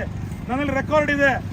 AE ಅವ್ರು ಹೇಳ್ತಾರೆ, ಅವ್ರು ಹೇಳಿದ್ರಂತೆ ತಹಶೀಲ್ದಾರ್, ಇದು ಅವ್ರದ್ದು ಮನೆ ಅಲ್ಲ, ಇದು ರಾಧಮ್ಮನವರ ಮನೆಯಲ್ಲಿ ನಾವು ಬಿಲ್ ಕೊಡ್ತಾ ಇದ್ದೇವೆ ಅಂತ ಹೇಳಿದ್ರಂತೆ. ಅದಕ್ಕೆ ತಹಶೀಲ್ದಾರ್ ನಾನು ಹೇಳ್ತಿರೋದು, ಇನ್ನು ಬೆರಳು ತೋರಿಸಿ ಹೇಳಿದಂತೆ ಈ ಮನೆಯನ್ನೇ ಕನೆಕ್ಷನ್ ತೆಗೀರಿ ಅಂತ ಹೇಳಿ. ಇಂಥ ಅಹಂಕಾರ ಇದ್ರೆ ಇವ ತಹಶೀಲ್ದಾರ್ ಇವ ಇಂಥ ಕ್ರಿಮಿನಲ್ ಆರೋಪಿಯನ್ನು ಅರೆಸ್ಟ್ ಮಾಡ್ಲಿಕ್ಕೆ ನಿಮಗೆ ಧೈರ್ಯ ಇಲ್ವಾ? ಕ್ರಿಮಿನಲ್ ಅವ. ಈ ರೀತಿಯಲ್ಲಿ ಈ ಮನೆ ನನ್ನಲ್ಲಿ ನಾನು ರೆಕಾರ್ಡ್ ಮಾಡ್ಕೊಂಡಿದ್ದೇನೆ. ಈ ಮನೆಯನ್ನು ತೆಗಿರಿ, ಮತ್ತೆ ರೇಣುಕೆ ಹೋಯ್ತು, ಈ ಮನೆಯನ್ನು ತೆಗಿರಿ ಅಂತೇಳಿ ಇಲ್ಲಿ ಹೇಳ್ತಾರೆ. ರೇಣುಕಮ್ಮಯ್ಯಗೆ ನಾವು ಆದೇಶ ಬಂದಿದೆ ಅಂತೇಳಿ ನಾನು ಅವ್ರಿಗೆ ಗೌರವ ಕೊಡ್ತಿದ್ದೆ. ತಪ್ಪು ಕೆಲಸ ಮಾಡಿದವ್ರಿಗೆ ಯಾವಾಗ ಗೌರವ ಕೊಡ್ತಿಲ್ಲ. ಪೊಲೀಸ್ ಭಾಷೆ ಗೊತ್ತುಂಟಲ್ಲ, ನನ್ನನ್ನು ಅರೆಸ್ಟ್ ಮಾಡಿ ತಪ್ಪು ಮಾಡಿದ್ರೆ ನೀವು ಎಂತ ಹೊಡಿತೀರಿ? ಅದು ಭಾಷೆ ಈಗ ಹೇಳ್ಬೇಡಲ್ಲ, ಅಲ್ಲಿ ರೆಕಾರ್ಡ್ ಮಾಡ್ತಿರ್ತಾರೆ. ಆ ರೀತಿ ಯಾಕೆ ಹೇಳಿ? ಆ ರೀತಿ ಭಾಷೆಯಲ್ಲಿ ಹೇಳಿದ್ರೆ ಮಾತ್ರ ಅರ್ಥ ಆಗುದು ಇವರಿಗೆ. ಈ ಜನಕ್ಕೆ ಮತ್ತೆ ಎಂತ ಯಾವ ಭಾಷೆಯಲ್ಲಿ ಹೇಳಬೇಕು? ಅಪರಾಧಿ ತಾನೆ, ಕ್ರಿಮಿನಲ್ ಅಪರಾಧಿ ತಾನೆ. ಈಗ ಕ್ರಿಮಿನಲ್ ಪ್ರಕರಣದ ಒಂದು ಆರೋಪಿ ತಹಶೀಲ್ದಾರ್ ಚೇಂಬರ್ ಅಲ್ಲಿ ಕೂತಿದ್ದಾರೆ ಅಂತ ಆಗಿದೆ.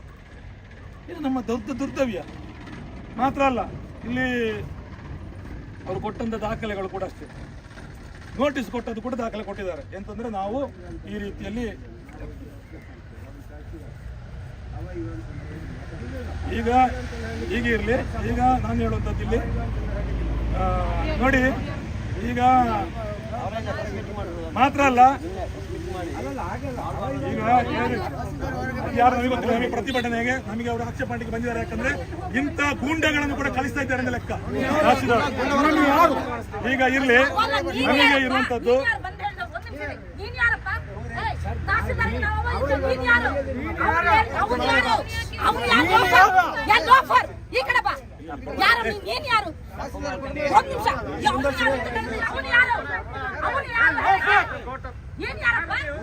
ಮೇಲೆ ಕೇಸ್ ಕೊಡ್ತಾರೆ. ನಿಲ್ಲಿ. ಅವ ಇವ ಹೇಳ್ತಾರೆ. ಏ, ನಿನ್ನ ಈಗ ಇರ್ಲಿ ಒಳಗಡೆ ನೋಡಿ, ಒಂದು ವಿಷಯ ಹೇಳ್ತೀನಿ ಇಲ್ಲಿ, ಒಂದು ವಿಷಯ ಹೇಳ್ತೀನಿ. ಒಂದ್ ನಿಮಿಷ ನಿನ್ನನ್ನೇ ಕಳಿಸಿದೆ, ಬಾ ಈ ಕಡೆ ಬಾ. ಒಂದ್ ನಿಮಿಷ ಇರ್ಲಿ, ಇಲ್ಲಿ ಕೇಳಿ, ಮಾತಾಡಬೇಡಿ, ಇಲ್ಲಿ ಕೇಳಿ. ನನಗೆ ವರ್ಷ 65, ಏನಿದ್ರು ಕೂಡ ತಹಸೀಲ್ದಾರಿಗೆ 40 ಕಳೆದಿರ್ಬೋದು, ಆಯ್ತಲ್ಲ. ಈ ತಹಸೀಲ್ದಾರ್ ನನ್ನ ಪ್ರಾಯದಿಂದ 20 ವರ್ಷ ಸಣ್ಣವನು ಇರಬೇಕು. ಹೀಗಿರುವ ನಾನು ಏಕವಚನ ಮಾತಾಡಬಾರ್ದು ಅಂತ ಹೇಳುವುದೇ ತಪ್ಪು. ಒಂದು, ಯಾಕಂದ್ರೆ ತಹಸೀಲ್ದಾರರು ನನ್ನ ಪ್ರಾಯದಕ್ಕಿಂತ ಸಣ್ಣ ಪ್ರಾಯದವರು, ಆಯ್ತಲ್ಲ. ಅದಿರ್ಲಿ, ನಾನು ಆ ಒಂದು ಸಂದರ್ಭದಲ್ಲಿ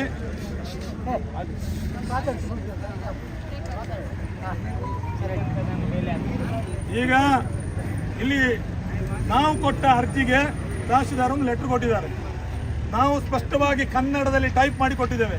ರಾಧಮ್ಮನ ಮನೆಯ ಅಕ್ರಮವಾಗಿ ಧ್ವಂಸ ಮಾಡಿದ್ದಾರೆ, ರಾಧಮ್ಮನ ಮನೆಯನ್ನು ತೆರವು ಮಾಡಿದ ತಪ್ಪು, ಅದಕ್ಕೆ ಅದರ ವಿರುದ್ಧ ಪ್ರತಿಭಟನೆ ಮಾಡ್ತೇವೆ ಅಂತೇಳಿ. ಅವಾಗ ಪೊಲೀಸ್ ಇಲಾಖೆ ಕೊಡ್ತಾರಂತೆ. ಇವರು ರೇಣು ಅಂದ್ರೆ ಕನ್ನಡ ಓದ್ಲಿಕ್ಕೆ ಬಾರದಂತ ವ್ಯಕ್ತಿ ಇವರು. ಈ ಜನ, ಈ ವ್ಯಕ್ತಿಗೆ ಕನ್ನಡ ಓದ್ಲಿಕ್ಕೆ ಬರುದಿಲ್ಲ. ಕನ್ನಡ ಓದ್ಲಿಕ್ಕೆ ಬಾರದಂತ ವ್ಯಕ್ತಿ ಮೇಲೆ ವ್ಯಕ್ತಿಯನ್ನು ತಹಸೀಲ್ದಾರ್ ಪೀಠದಲ್ಲಿ ಕೂತ್ಕೊಂಡು ಇಲ್ಲಿ ಜನ ಕಳಿಸ್ತಾರೆ, ಆಯ್ತಲ್ಲ. ಎಂಥದ್ದು ಅದು ಮಾತಾಡಬಾರ್ದು, ಹಾಗೆ ಮಾತಾಡೋದು, ಹೀಗೆ ಮಾತಾಡಬಾರ್ದು ಅಂತ ಹೇಳುವಂತ ರೀತಿಯಲ್ಲಿ ಕಳಿಸ್ತಾ ಇದ್ದಾರೆ. ಇರ್ಲಿ, ಅದು ಏನ್ ಬೇಕಾದ್ರೆ ಮಾಡ್ಲಿ. ನಾನು ಹೇಳುವಂಥದ್ದು ನಮಗೆ ಬೇಕಾದ ಇಷ್ಟೇ. ಈ ರೀತಿ ಇವತ್ತು ಆ ಕೋರ್ಟಿನ ವಿಷಯ, ರೇಣುಕನ ಮೇಲೆ ಕೇಸ್ ಇದೆ ಅಂತೆ. ಸರಿ, ರೇಣುಕನ ಮೇಲೆ ಕ್ರಮ ತೆಕ್ಕೊಳ್ಳಿ, ನಾವು ಬೇಡ ಅಂತ ಹೇಳುವುದೇ ಇಲ್ಲ. ಅದು ನಿಮ್ಮಿಷ್ಟ. ಪೊಲೀಸ್ ಅವರು ಸಹಕಾರ ಕೂಡ ತೆಕ್ಕೊಳ್ಳಿ. ನಾನು ಅಲ್ಲಿ ಉಪ್ಪಿನಂಗಡಿ ಪೊಲೀಸಲ್ಲಿ ಮಾತ್ರ ಅವ್ರಿಗೆ ಗೊತ್ತಿಲ್ಲ, ಪಾಪ ರೇಣುಕನ ಮೇಲೆ ಕಳಿಸಿದ್ದಾರೆ ಅವ್ರಿಗೆ ಗೊತ್ತಿಲ್ಲ. ಎಲ್ಲ ಹಸಿ ಹಸಿ ಸುಳ್ಳು ಹೇಳ್ತಾ ಇದ್ದಾರೆ.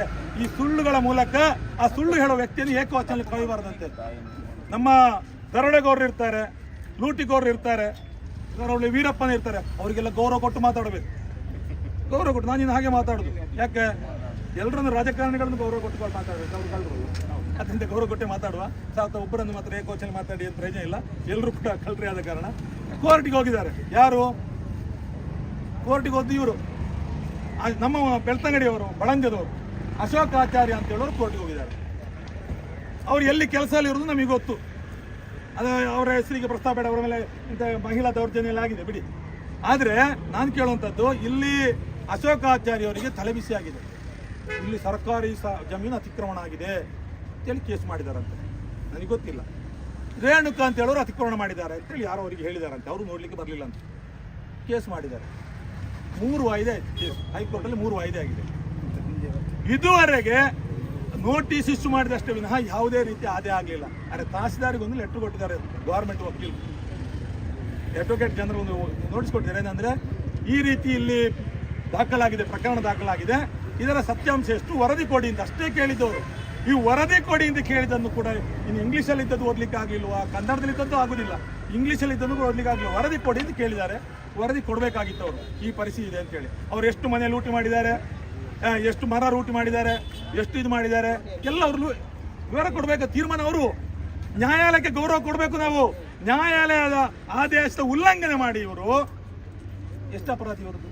ಒಂದು ಸುಳ್ಳು, ನಾನು ರೇಣುಕನ ಮನೆಗೆ ಹೋಗಿದ್ದು ಅಂತೇಳಿ. ಒಂದು ಮೆಸ್ಕಾಂ ಅಧಿಕಾರಿಗಳು ಹೇಳ್ತಾರೆ, ನೀವು ಈ ಮನೆಯನ್ನೇ ಕರೆಂಟ್ ಕನೆಕ್ಷನ್ ತೆಗಿ ಅಂತೇಳಿ. ಇಂಥಗಡೆ ಪೊಲೀಸರಲ್ಲಿ ಹೇಳ್ತಾರೆ, ಅವಿನಾಶ್ ಎಸ್ ಅವರಲ್ಲಿ, ನೋಡಿ ನೀವು ಈ ಮನೆಗೆ ರಕ್ಷಣೆ ಕೊಡಿ ನನಗೆ ಧ್ವಂಸ ಮಾಡಲಿಕ್ಕೆ ಅಂತೇಳಿ. ಪಂಡಿ ಎಲ್ಲ ಸುಳ್ಳು ಸುಳ್ಳು. ಎಸ್ ಅವರಿಗೂ ಆದೇಶ ಕಾಪಿ ಇಲ್ಲ, ಯಾರಿಗೂ ಕೊಡಲಿಲ್ಲ. ಈಗ ಮೈಕ್ ಪರ್ಮಿಷನ್, ನಮಗೆ ಮೈಕ್ ಪರ್ಮಿಷನ್ ಬೇಕು ಅಂತಲ್ಲ. ಯಾಕೆ ಕೇಳಿದ್ದು ಗೊತ್ತಾ? 4 ಜನರಿಗೆ ಸತ್ಯ ಗೊತ್ತಾಗಲಿ, ಈ ಊರಿನಲ್ಲಿ ಇನ್ನಷ್ಟು ಅಪರಾಧಗಳಾಗೋದು ಬೇಡ, ಇಂಥ ಅಮಾಯಕರು ಏನೋ ತಪ್ಪು ತಿಳ್ಕೊಂಡು ಏನೋ ಇದಾಗೋದು ಬೇಡ, ಗೊತ್ತಾಗಲಿ 4 ಜನಕ್ಕೆ ಅಂತೇಳಿ. ನಮಗೆ ಮೈಕದ ಪ್ರಶ್ನೆ ಅಗತ್ಯವೇ ಇಲ್ಲ. ಮತ್ತೆ ಸ್ಟ್ರೈಕಿಗೆ, ಪ್ರತಿಭಟನೆಗೆ ನಾವು ಪರ್ಮಿಷನ್ ಇದುವರೆಗೆ ನಾನು 95 ಇಸ್ವಿಯಲ್ಲಿ ಪ್ರೂವ್ ಮಾಡಿದ್ದೇನೆ. ನಾನು ಇದುವರೆಗೆ ಪರ್ಮಿಷನ್ ಪಡೆದವಲ್ಲ. ಯಾಕಂದ್ರೆ ಪ್ರತಿಭಟನೆ ಅಂತ ಎಂಥದ್ದು, ನನ್ನ ವಿರುದ್ಧ ಪ್ರತಿಭಟನೆ ಮಾಡಿ ಅಂತೇಳಿ ನಾನು ಪರ್ಮಿಷನ್ ಕೊಡ್ತೇನೆ? ಪೊಲೀಸ್ ಇಲಾಖೆಯಲ್ಲಿ ಪ್ರತಿಭಟನೆ ಮಾಡಿ ಅಂತೇಳಿ ಇನ್ಸ್ಪೆಕ್ಟ್ರು ಪರ್ಮಿಷನ್ ಕೊಡ್ಲಿಕ್ಕೆ ಆಗ್ತದೆ? ಯಾವ ಈ ರೀತಿ ಒಂದು ಕ್ರಮ ನನಗೆ ಅರ್ಥ. ತಹಸೀಲ್ದಾರ್ ಇದ್ರು ಪ್ರತಿಭಟನೆ ಮಾಡಲಿಕ್ಕೆ ತಹಸೀಲ್ದಾರಿಗೆ ಪರ್ಮಿಷನ್ ಕೊಡ್ಲಿಕ್ಕೆ ಆಗುದಿಲ್ಲ. ಆದ್ರಿಂದ ನಮಗೆ ಪರ್ಮಿಷನ್ ಅಗತ್ಯವೇ ಇಲ್ಲ. ನಮಗೆ ಬೇಕಾದ್ದು ಮೈಕ್ ಪರ್ಮಿಷನ್. ಮೈಕಕ್ಕೆ ಅದರದ್ದೇ ಆದ ಕಾನೂನು ಇದೆ, ಆ ಪ್ರಕಾರ ಕೊಡಬೇಕು ಅಂತೇಳಿ. ಇರ್ಲಿ, ಏನೇ ಇರಲಿ, ನಮ್ಮ ಬೇಡಿಕೆ ಇಷ್ಟೇ. ಒಂದು, ಅವರಿಗೆ ಮನೆ ಕಟ್ಟಿ ಕೊಡಬೇಕು. ಯಾರು? ನಮ್ಮ ದುಡ್ಡು ಆಗಬಾರ್ದು. ತಹಸೀಲ್ದಾರರೇ ಅವರ ಕೈಯಿಂದ, ಅವರ ಸಂಬಳದ ಹಣದಿಂದ ಸರ್ಕಾರ ಕಟ್ಟಿಸಿ ಕೊಡಬೇಕು ಅವರಿಗೆ. ಇನ್ನು ಅವರಿಗೊಂದು 10 ಲಕ್ಷ ರೂಪಾಯಿ ಪರಿಹಾರ ಕೊಡಬೇಕು. ಯಾಕೆ ಮನೆ ಕಟ್ಟಿದ್ರೆ ಸಾಕ? ಎಲ್ಲ ಹಾಳಾಗಿದೆ, ಎಲ್ಲ ಹಾಳಾಗಿದೆ. ನೋಡಿ ಇದು ಎಂಥದ್ದು ಇದು? ಈ ರೀತಿ ಮಾಡ್ತಾರೆ. ನಾಚಿಗೆ ಮಾನ ಮರೆದಿಲ್ಲೋ ತಹಸೀಲ್ದಾರಿಗೆ? ಎಲ್ಲಿದ್ರೆ ಅವರಿಗೆ ಅದು ಏಕವಚನಲ್ಲಿ, ಇದು ಏಕವಚನಲ್ಲಿ ಮಾತಾಡಬೇಡ್ವಾ? ಇದು ಇಂಥ ಕೆಲಸ ಮಾಡುವ ಒಂದು ಕ್ರಿಮಿನಲ್ ಅಪರಾಧಿ ಇವನು, ಮಾತಾಡಬಾರ್ದು ಅಂತ ಹೇಳಿದ್ರೆ ಈ ರೀತಿ ಧ್ವಂಸ ಮಾಡಿದಂಥ ಕೆಲಸಗಳಿರುವುದು. ಅದರಿಂದ ನಾನು ಹೇಳುವಂಥದ್ದು, ಅವರ ಮೇಲೆ ಅಟ್ರಾಸಿಟಿ ಆಕ್ಟ್ ಪ್ರಕಾರ ದಲಿತ ದೌರ್ಜನ್ಯ ಕಾಯ್ದೆ ಅಡಿ ಅಟ್ರಾಸಿಟಿ ಕೇಸ್ ಆಗಬೇಕು. ನಾವು SI ಮಾತಾಡಿದ್ದೇವೆ, ಕಂಪ್ಲೇಂಟ್ ಕೊಟ್ಟಿದ್ದೇವೆ, ಅದಕ್ಕೆ ಎಕ್ಲೋಜ್ಮೆಂಟ್ ಕೊಟ್ಟಿದ್ದಾರೆ. ಇದುವರೆಗೆ FIR ಆಗಲಿಲ್ಲ. ಈಗ 15 ದಿವಸ ಕಾಯ್ಬೇಕಲ್ಲ, 15 ದಿವಸ ಅವಕಾಶ ಹೊಸ ಕಾನೂನಲ್ಲಿ ಇರಲಿ. ಮೊದಲಾದ್ರೆ 24 ಗಂಟೆ ಒಳಗೆ ಆಗ್ತಿದೆ, ಈಗ 15 ದಿವಸ ನಾವು ಮಾತಾಡುವಾಗಿಲ್ಲ. ಆದರೆ ಈಗಾಗಲೇ ನಾವು SP ಅವರಿಗೆ ಗಮನ ತಂದಿದ್ದೇವೆ. ಇನ್ನು ನಾಡ್ದು SC ಮೀಟಿಂಗ್ ಉಂಟು, ಅವತ್ತು ಖಂಡಿತ ದಲಿತ ಮುಖಂಡರೆಲ್ಲ ಹೋಗ್ತಾರೆ. ಈ ತಹಸೀಲ್ದಾರ್ ಮೇಲೆ ಅಟ್ರಾಸಿಟಿ ಕೇಸು ಹಾಕಿಸೇ ಸಿದ್ಧ. ಒಂದು ವೇಳೆ ಹಾಕಲಿಲ್ಲ ಅಂತಾದ್ರೆ ಅವರೊಟ್ಟಿಗೆ ಇವರೆಲ್ಲ ಅಪರಾಧಿಗಳು ಇರ್ತಾರೆ. ಯಾರು ಇದಕ್ಕೆ ಸಂಬಂಧಪಟ್ಟ ಪೊಲೀಸ್ ಇಲಾಖೆಯವರು. ಯಾಕಂದ್ರೆ ಇಷ್ಟು ತಪ್ಪು ಮಾಡಿದ್ದಾರೆ. ಇದು ಸರಿಯಾ? ನ್ಯಾಯ ಅಂತ ಯಾರು ಹೇಳ್ತಾರ? ಅವರಿಗೆ ರೇಣುಕನ ಮನೆ ಆಗಿರ್ಬೇಕಾದ್ರೆ ರೇಣುಕನ ಮನೆ ಪಾತ್ರದ ಮನೆ ತೆಗಿರಿ. ನಮಗೆ ಕೋರ್ಟಲ್ಲಿ ಒಂದು ನಿಯಮ ಇದೆ, ಎಂತಂದ್ರೆ ಎಕ್ಸಿಕ್ಯೂಷನ್ ಕೇಸ್ ಆಗ್ತದೆ. ಎಕ್ಸಿಕ್ಯೂಷನ್ ಆಗಿ ಎವಿಕ್ಷನ್ ಆರ್ಡರ್ ಆಗ್ತದೆ. ಆದರೆ ಮನೆಯ ಒಳಗಡೆ ಇರುವಂಥ ಅಡಿಗೆ ಸಂಬಂಧಪಟ್ಟ ಪಾತ್ರ ಸಾಮಾನುಗಳು, ಆಮೇಲೆ ಸ್ಟವ್, ಗ್ಯಾಸು, ಸಿಲಿಂಡ್ರು, ಇದನ್ಯಾವುದು ಕೂಡ ನಮ್ಗೆ ತೆಗಿಬಾರದು. ಇದು ಕೋರ್ಟ್ನ ನಿಯಮ. ಇದು ನಮ್ಮ ದೇಶದ ಕಾನೂನು. ಈ ತಹಸೀಲ್ದಾರು ಎಲ್ಲಿದ್ದಾರೋ ಇನ್ನು ಪಾಕಿಸ್ತಾನದವರ ಗೊತ್ತಿಲ್ಲ ನನಗೆ. ಈ ದೇಶದ ಕಾನೂನಿನ ಗಂಧಗಾಳಿ ಗೊತ್ತಿಲ್ಲ. ಈ ಪಾತ್ರ ನೋಡಿ ಮಾಡಿದ್ದಾರೆ. ಅವರನ್ನು ಪಾಕಿಸ್ತಾನಕ್ಕೆ ಕಳಿಸೋದು ಒಳ್ಳೇದು. ಅವ್ರಿಗೆ ಈ ದೇಶದ ಕಾನೂನು ಗೊತ್ತಿಲ್ಲ ಅವರಿಗೆ. ಈ ರೀತಿಯಲ್ಲಿ ಮಾಡಿದ ಕಾರಣ ಒಂದು ಅಟ್ರಾಸಿಟಿ ಕೇಸ್ ಆಗಬೇಕು. ಒಂದು 436 IPC ನಾನು ಹಿಂದೆ ಕಲ್ತದ್ದು LLB, ಈಗಿನ ಸೆಕ್ಷನ್ ಅಂತ ಗೊತ್ತಿಲ್ಲ, ಪೊಲೀಸರು ಪುಸ್ತಕ ಹೇಳಬೇಕು. 436 ಕೇಸ್ ಆಗ್ತದೆ. ಮನೆ ಧ್ವಂಸ ಮಾಡಿದ ಪ್ರಕರಣ. ಯಾವುದಕ್ಕೂ ಕೂಡ ಬೇಲಿಲ್ಲ, ಅವರಿಗೆ ಜಾಮೀನು ಇಲ್ಲ. ಮತ್ತೆ ಅಧಿಕಾರ ದುರುಪಯೋಗ, ಮತ್ತೆ ಕೋರ್ಟ್ ಆದೇಶ ಉಲ್ಲಂಘನೆ. ಕೋರ್ಟ್ ಎಂತ ಹೇಳಿದ್ದು? ನೀವು ರಿಪೋರ್ಟ್ ಕೊಡಿ ಅಂತ ಹೇಳಿದ್ದು ಮಾತ್ರ ಹೇಳಿದ್ದು. ನೀವೆಲ್ಲ ಕೆಲಸ ಮಾಡಿ ಸರಿ ಮಾಡಿ ಕೊಡಿ ರಿಪೋರ್ಟ್ ಅಂತ ಹೇಳಿಲ್ಲ. ರಿಪೋರ್ಟ್ ಕೊಡಿ ಅಂತ ಅಡ್ವೊಕೇಟ್ ಜನರಲ್ ಲೆಟರ್ ಕೊಟ್ಟಿದ್ದಾರೆ. ಅಂದರೆ ನ್ಯಾಯಾಲಯ ಅಲ್ಲಿ ಸ್ಪಷ್ಟ ಆದೇಶದಲ್ಲಿ ಬರೆದಿದೆ, ಅದು ಸರಿಯಾದ ವರದಿ ತರಿಸಿ ಅಂತೇಳಿ ಜಿಲ್ಲಾಧಿಕಾರಿಯಿಂದ ವರದಿ ತರಿಸುವಲ್ಲಿ ಇವರು ಡೈರೆಕ್ಟ್ ಇಲ್ಲಿ ಕಳಿಸಿದ್ದಾರೆ, ತಹಸೀಲ್ದಾರಿಗೆ ಕಳಿಸಿದ್ದಾರೆ. ಇರಲಿ, ಈ ವರದಿ ಕೊಡಬೇಕಾದ ಇವರ ಕರ್ತವ್ಯ. ಅದು ಕೋರ್ಟ್ ಆದೇಶದ ಪಾಲನೆ. ಇದು ಕೋರ್ಟ್ ಆದೇಶ ಉಲ್ಲಂಘನೆ. ನಾನು ಹಿಂದೆ ತಪ್ಪು ಮಾಡಿದ್ರು ನನ್ನ ಹಿಂದಿನ ಕಾಲದವರು, ಯಾರೇ ಇರಲಿ ತಹಸೀಲ್ದಾರು, ಅವರು ನ್ಯಾಯ ಮಾಡಲಿಲ್ಲ. 10-15 ವರ್ಷದ ಹಿಂದಿನ ಪ್ರಕರಣಗಳದು. ಅದನ್ನು ನಾವು ಇವತ್ತು ಸರಿ ಮಾಡುತ್ತೆ ಅಂತೇಳಿ ಹೊರಟ್ರೆ ಇದಾಗುವುದಿಲ್ಲ. ಎಷ್ಟು ಕಡೆ ಬೇಕು ನಿಮಗೆ ಸರ್ಕಾರಿ ತಹಸೀಲ್ದಾರ್? ಇವತ್ತು ನನಗೆ ಹೇಳಬೇಕು, ನಾನು ಕರ್ಕೊಂಡು ಹೋಗ್ತೇನೆ. ಎಲ್ಲ ತೆರವುಗೊಳಿಸ್ತಾರೆ ಕಡಬ ತಾಲೂಕಿನಲ್ಲಿ, ಬೇರೆ ಎಲ್ಲಿಗೂ ಅವರನ್ನು ಕಳ್ಕೊಂಡು ಹೋಗುದಿಲ್ಲ. ಕಡಬ ತಾಲೂಕಿನ ಒಳಗಡೆ ಅವರಿಗೆ ವ್ಯಾಪ್ತಿಯ ಕೊಡ್ತೇನೆ. ತಾಕತ್ತು ಇದ್ರೆ ಅವರು ನಿಜವಾಗಿ ಕೂಡ ಪ್ರಾಮಾಣಿಕ ತಹಸೀಲ್ದಾರ್ ಹೌದು ಅಂತಾದ್ರೆ, ಕಾನೂನು ಪ್ರಕಾರ ನಡೆಯುವವರು ಹೌದೇ ಅಂತಾದ್ರೆ, ಏಕವಚನದಲ್ಲಿ ಕರೀಲಿಕ್ಕೆ ಯೋಗ್ಯರಲ್ಲ, ಬಹುವಚನಕ್ಕೆ ಯೋಗ್ಯರು ಅಂತೇಳಿ ಹೇಳಿದ್ರಲ್ಲ ಒಬ್ರು, ಅದಕ್ಕೆ ಯೋಗ್ಯರು ಹೌದೇ ಆದ್ರೆ ತೆರವುಗೊಳಿಸಿ, ಎಲ್ಲ ತೆರವುಗೊಳಿಸಿ. ಎಲ್ಲೆಲ್ಲ ಅಕ್ರಮಗಳಾಗಿದೆಯೋ ರೋಡ್ ಸೈಡಲ್ಲಿ ಕೂಡ ತೋರಿಸ್ತೇವೆ. ಕಡಬ ತಾಲೂಕು ಮಾತ್ರ ಸಾಕು. ನನಗಿಲ್ಲೇನು ಪರಿಚಯ ಇಲ್ಲದವರ ಏರಿಯಲ್ಲ, ನಮ್ಮ ಎಲ್ಲ ಸಂಬಂಧಿಕರು ಇಲ್ಲೇ ಇರೋದು. ಎಲ್ಲೆಲ್ಲ ಆಗಿದೆ ನನಗೆ ಗೊತ್ತುಂಟು. ಅದರಿಂದ ಮಾಡದಿದ್ರೆ ಎಲ್ಲ ಮಾಡಬೇಕು. ಅಲ್ಲಿ TT ಅವರು ಇದ್ದಾರೆ, ಅವರಿಗೆ ಗೊತ್ತುಂಟು. ಅವ್ರಿಗೊಬ್ಬರು ದಲಿತರು ಅಲ್ಲಿ ಕಲ್ಲುಗುಂಡಿಯಲ್ಲೂ ಆಗಿದೆ ಬೇಕಾದಷ್ಟು. ಎಲ್ಲ ಕಡೆ ಕೂಡ ಈ ರೀತಿಯ ಅಕ್ರಮಗಳಾಗಿದೆ. ಅದನ್ನೆಲ್ಲ ತೆರವುಗೊಳಿಸೋ ಕೆಲಸ ಇವರು ಮಾಡಲಿಲ್ಲ. ಖಾಲಿ ಒಂದು ವೃದ್ಧ ದಂಪತಿಗಳ ಮೇಲೆ ಯಾಕೆ ನನಗೆ ಕಾಣ್ತಾ ಉಂಟು, ಇವ್ರಿಗೆ ತಂದೆ ತಾಯಿ ಇಲ್ವಾ? ತಹಸೀಲ್ದಾರಿಗೆ ತಂದೆ ತಾಯಿ ಉಂಟಾ ಇಲ್ವಾ ಅಂತೇಳೋ ಪ್ರಶ್ನೆ. ತಂದೆ ತಾಯಿ ಇಲ್ಲದೆ ಹುಟ್ಲಿಕ್ಕೆ ಆಗ್ತದಾ? ತಂದೆ ತಾಯಿಗಿದೆ ಅವರಿಗೆ ಒಂದು 40 ವರ್ಷ ಆದರೆ ಖಂಡಿತಕ್ಕೂ 60 ವರ್ಷ ಮೇಲಿನ ತಂದೆ ತಾಯಿ ಇರ್ಬೋದು ಅವರಿಗೆ. ಈ 60 ವರ್ಷ ಮೇಲಿನ ತಂದೆ ತಾಯಿಯನ್ನು ಈ ರೀತಿ ಬೀದಿ ಬಿಕ್ಕಾರಿಯಾಗಿ ಮಾಡ್ತಾರೆ ಅಂತಾದರೆ ಬರೀ ಕಷ್ಟ. ಅದರಿಂದ ಈ ತಂದೆ ತಾಯಿಯವರಿಗೆ ಗೌರವ ಕೊಡಬೇಕು, ನ್ಯಾಯಯುತವಾದ ಪರಿಹಾರ ಕೊಡಬೇಕು. AC ಅವರು ನಮಗೆ ಸರಿಯಾದ ಭರವಸೆ ಕೊಡಬೇಕು ಅಂತ ಹೇಳೋ ದೃಷ್ಟಿಯಲ್ಲಿ ನಾವು ಈ ಕಾರ್ಯಕ್ರಮವನ್ನು ಹಾಕಿಕೊಂಡಿದ್ದೇವೆ. ಇವತ್ತು ತಹಸೀಲ್ದಾರ್ ಇದು AC ಅವರಿಗೆ ಹೇಳಿದ್ದು, ನಾನು ಮೀಟಿಂಗಲ್ಲಿ ಇದ್ದೇನೆ ಅಂತೇಳಿ BO ಅವರು ಹೇಳಿದರು. ಮೀಟಿಂಗಲ್ಲಿ ಇದ್ದೇವೆ, ಮೀಟಿಂಗ್ ಕಳೆದು ಎಂತಂದು ಹೇಳ್ತೇವೆ ಅಂತೇಳಿ. ಇದುವರೆಗೆ ಮೀಟಿಂಗಿನ ಅವರ ಫೋನ್ ನನಗೆ ಬರಲಿಲ್ಲ. ಇನ್ನೊಂದು ನಮಗೆ ಅವ್ರದ್ದು ಅಕ್ರಮ ಸಕ್ರಮ ಅರ್ಜಿ ಇದೆ, ಇನ್ನೊಂದು ಕಾನೂನು ಇದೆ. ಅಕ್ರಮ ಸಕ್ರಮ ಅರ್ಜಿ ಕಾನೂನು ಇರುವಾಗ ಅದನ್ನು ರಿಜೆಕ್ಟ್ ಮಾಡಬೇಕು. ಇವರು ಹೇಳ್ತಾರೆ ರೇಣುಕನ ಅರ್ಜಿ ಇತ್ತು, ರಿಜೆಕ್ಟ್ ಮಾಡಿದ್ದೇವೆ. ಒಳ್ಳೇದು ಸ್ವಾಮಿ, ಸರಿ ಮಾಡಿದ್ರಿ ನೀವು, ಸರಿಯಾಗಿದೆ ಅದು. ಯಾಕಂದ್ರೆ ರೇಣುಕನ ಮನೆ ಇಲ್ಲಲ್ಲ ಅಲ್ಲಿ, ರೇಣುಕನ ಅರ್ಜಿ ರಿಜೆಕ್ಟ್ ಮಾಡಲೇಬೇಕಲ್ಲ.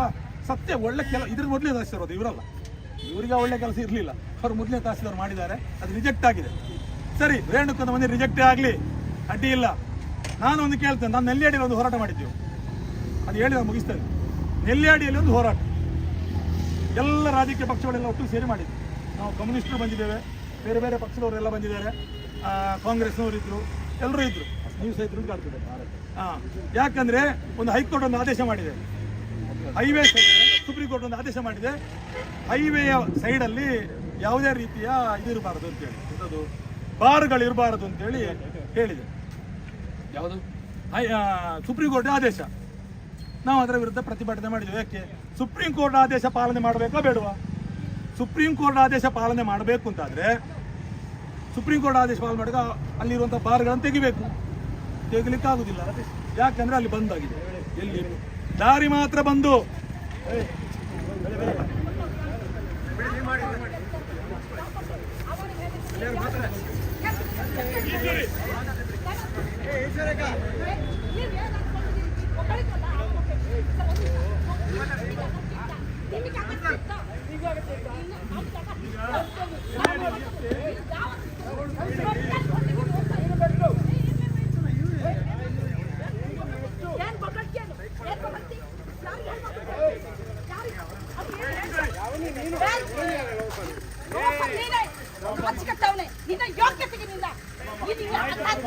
ತಾಯಿ ಹೊಟ್ಟೆಲಿ ಹುಟ್ಟಿದ್ದೆ ನೀನು ಮನುಷ್ಯನ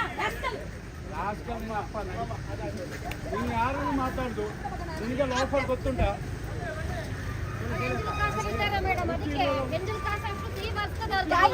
ಇವನು ಅವನ ಚಟ್ಟಿ ಒಳಗೆ ಮೇಲೆ ನಮಗೇನು ಸಾಯಿಲ್ ಇವನು ಮತ್ತು ಇವನು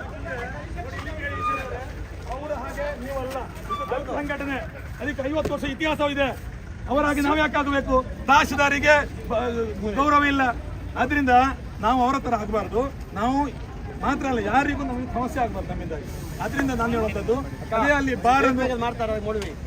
ನೀವು ಅಂಥದ್ದಕ್ಕೆ ಉತ್ತರ ಕೊಡ್ತೀರಾ, ನೀವು ಗೆಲ್ಲುವುದಿಲ್ಲ. ಮಾತಾಡಬೇಡಿ. ಈಗ ಬಾರನ್ನು ತೆಗಿಬೇಕು ಅಂತೇಳಿ ಸುಪ್ರೀಂ ಕೋರ್ಟ್ ಹೇಳಿದಾಗ ನಾವು ಹೇಳಿದ್ವಿ ತೆಗಿಬೇಕು ಅಂತ ಹೇಳಿ ಬಂದ್ ಮಾಡಿದ್ದಾರೆ. ಹೈವೇಯಲ್ಲಿ ಬಂದು ರೋಡ್ ಬಂದು ಹೋಗ್ಲಿಕ್ಕಿಲ್ಲ, ವ್ಯಾಪಾರ ಆಗ್ತಾನೆ ಇದೆ. ನೋಡುವಾಗ ನೋಡಿ, ಅಲ್ಲಿಂದ ಹಾಗೆ ಹೋಗಿ 1.5 ಕಿಲೋಮೀಟರ್ ಅಲ್ಲಿ ಬಾಕಿ. ಇದನ್ನೆಲ್ಲ ಹೇಳಿ ಸತ್ಯ ಘಟನೆ ಇದು.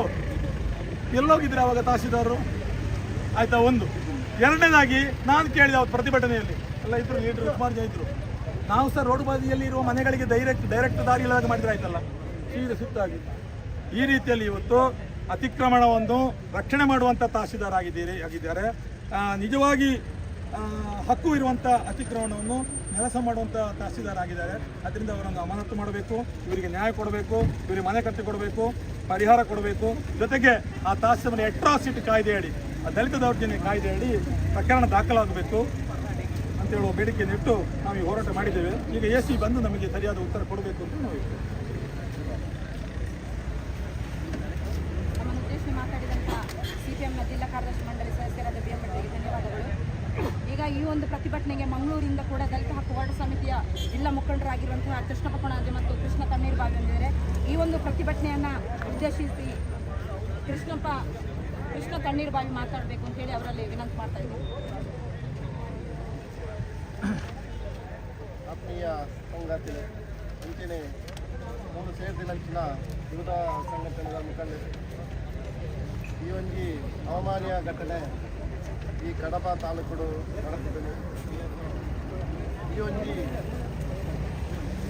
ದಲಿತ ಸಮುದಾಯಕ್ಕೆ ಆಪಿನಂಚಿನ ಹಲವು ಕಡೆಟ್ಟು ಅನ್ಯಾಯ ಆವನ್ನು ಈ ಒಂದು ತಹಸೀಲ್ದಾರ್ನ ನಡೆ ಅವು ಸರಿಯತ್ತು ದಾದಪಂಡ ಈ ಒಂದು ದಲಿತ ಸಮುದಾಯಕ್ಕೆ ಅವತ್ತೊಂದು ಅಕ್ಕಲೆ ಒಂದು ಜಾಗ ಮಾಡ್ಕೊಂಡು ಅವಕಾಶ ಕೊಡ್ಕೊಂಡು ಬದಲು ಅಕ್ಕಲೇನ ಇಲ್ಲಿನ ಧ್ವಂಸ ಮಾಡ್ಕೊಂಡ ಈ ಘಟನೆ ನರ್ತದ ಬಂದಾಗ ಒಂದು ದೇಶಕ್ಕೆ ಒಂದು 4 ತೋಜೊಂದೊಂದು ಹಚ್ಚದ ಪುನಗ ಈ ಒಂದು ಕುಟುಂಬಕ್ಕೂ ನಮ್ಮ ದಲಿತ ಹಕ್ಕುಗಳ ಸಮಿತಿ ದಾದ ಪಂಡ ಈ ಒಂದು ಕುಟುಂಬಕ್ಕೂ ಅಕ್ಲೆಗೆ ಆ ಧ್ವಂಸ ಮಂತಿನ ಇಲ್ಲೇ ತಹಸೀಲ್ದಾರ್ ಸರಿ ಮಂತು ಕೋರಡು ಅಂಚೆನೆ ಅಕ್ಲೆಗೆ ಇಲ್ಲ ಆನೇಟ ಅಕ್ಲೆಗೆ ಬಾಡಿಗೆದ ರೂಮ್ ಕೊಡ್ತು ಅಕ್ಕಲ ಬಾಡಿಗೆ ಸಮೇತ ಆ ತಹಸೀಲ್ದಾರ್ ಆ ಜವಾಬ್ದಾರಿನ ವಹಿಸೋಡು ಬಂದು ಈ ಮೂಲಕ ವಿನಂತಿ ಮಂತೊಂದಲ್ಲ ಅಂಚೆನೆ ಆದಿವಾಸಿ ಕುಟುಂಬದ ಹೆಣ್ಮ ಇಲ್ಲ ವಕೀಲನೆ ಲಕ್ಕಾಯಿನಂಚಿನ ಸಮಯ ನಮ್ಮ ದಲಿತ ಹಕ್ಕುಗಳ ಸಮಿತಿ ಈ ನೇತೃತ್ವವನ್ನು ವಹಿಸಿದೆ. ಕರಿನ ಕೆಲವು ವರ್ಷೋಡು ಅಕ್ಲೆಗೆ ನಂತೂರು ರಸ್ತೆ ಆಗಲ್ಲ ಮನ್ಪುಣ ಅಂದೆಟ್ಟು ಅಕ್ಲೇನು ಅಲ್ಪಾಡ್ದು ಒಕ್ಕೆ ಇಲ್ಲಂಚಿನ ಸಂದರ್ಭಡು ಅಕ್ಲೆಗೆ ಬೇತೆ ಸಂಘಟನೆಗಳು ಸರಿಯಾದ ರೀತಿ ಮಾರ್ಗದರ್ಶನ ಕೊರದಂಚಿನ ಸಂದರ್ಭಡು ನಮ್ಮ ದಲಿತ ಹಕ್ಕುಗಳ ಸಮಿತಿ ಅಕ್ಲೇನ ವಿಚಾರಣೆ ಪಡೆದು ಅಕ್ಲೆಗೆ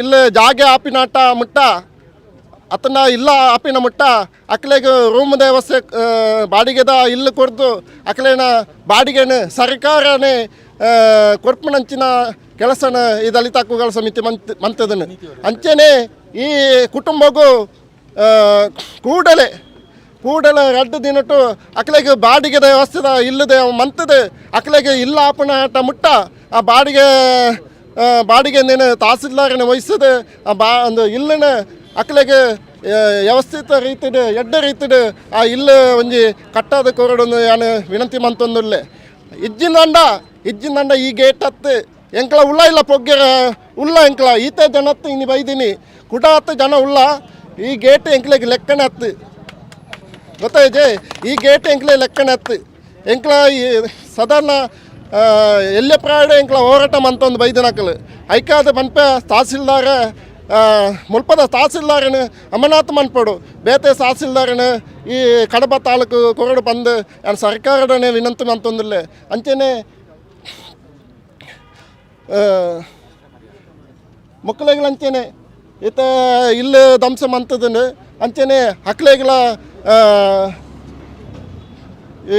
ಒಂಜಿ ಪಂಡ ಅಕ್ಲೆ ಒಂಜಿ ಚಿಮಿನಿಜ್ಜ ಅಂದ ಬೊಲ್ಪಿಜ್ಜ ಅಂದ ಅಕ್ಲ ಆತ ಬಂಗೋಡು ಕಷ್ಟಡುಲ್ಲೇರು ಐಕ್ಲಂಚೆನೆ ಅಕ್ಲೆಗೆ ನಷ್ಟ ಪರಿಹಾರಲ ಕೊರಡು ಬಂದು ಈ ವಿನಂತಿ ಮಂತೊಂದು ಎನ್ನ ರಡ್ಡು ಪಾತ್ರೆ ಏನು ಅಂತ ಅವನಲ್ಲ ನಮ್ಮ ದೇಶದ ಪಾರ್ಟಿ ಮಂತ್ರಿನ ಜಿಲ್ಲಾ ಮುಖ್ಯಮಂತ್ರಿ ಧನ್ಯವಾದಗಳು. ಯಾರದ ಕೇಸು ಯಾರಿಗ ಶಿಕ್ಷೆ, ವಿಧಿಸಿದ ಮುಟ್ಟಾಳರು ಯಾರು, ಯಾರದು ಆಮಿಷಕ್ಕೆ ಒಳಗಾಗಿ ರಾಧಮ್ಮನ ಮನೆ ಮುರಿದವರು ಯಾರು, ವೃದ್ಧ ದಂಪತಿಯ ಮನೆಯನ್ನು ಮುರಿದ ಮನೆ ಮುರುಕ ಅಧಿಕಾರಿಗಳೇ, ಬಡವರ ಬದುಕನ್ನು ಬೀದಿಗೆ ತಳ್ಳಿದ ಮನೆ ಹಾಳ ಅಧಿಕಾರಿಗಳೇ, ನೆನಪಿಡಿ ಅಧಿಕಾರಿಗಳೇ, ನಿಮ್ಮ ಯಜಮಾನರು ನಾವುಗಳು, ನಮ್ಮಯ ಕೆಲಸಕ್ಕೆ ನೇಮಕವಾಗಿ ನಮ್ಮನ್ನು ತುಳಿದರೆ ಎಚ್ಚರಿಕೆ, ದಲಿತರ ಭೂಮಿಯನ್ನು ಲೂಟಿ ಮಾಡಿದ ತಹಶೀಲ್ದಾರರಿಗೆ ಹೇಳಿದಿಕ್ಕಾರ, ವೃದ್ಧ ದಂಪತಿಗಳನ್ನು ಬೀದಿ ತಳ್ಳಿದ ತಹಶೀಲ್ದಾರರಿಗೆ ಹೇಳಿದಿಕ್ಕಾರ, ಸರ್ಕಾರಿ ಭೂಮಿ ಅತಿಕ್ರಮಣ ಎಲ್ಲಾ ಜಾತಿಗೂ ಸಕ್ರಮ, ದಲಿತರಿಗೆ ಮಾತ್ರ ತಿರಸ್ಕಾರ, ಯಾಕೆ ಸ್ವಾಮಿ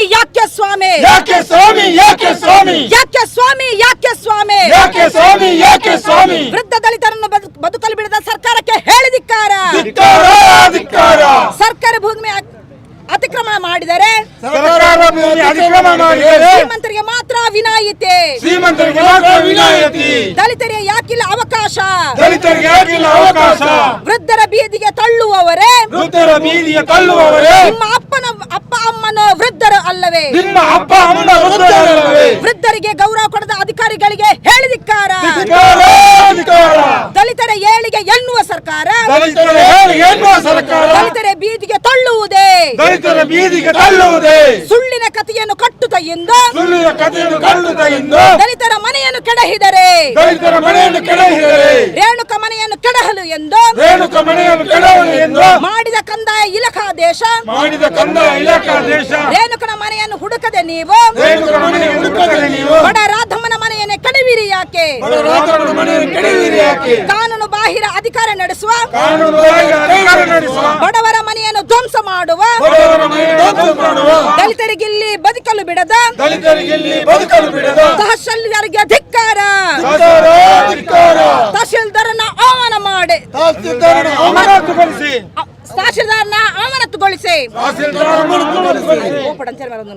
ರಾಧಮ್ಮನ ಹೆಸರಲ್ಲಿ ಕರೆಂಟ್ ಇರುವ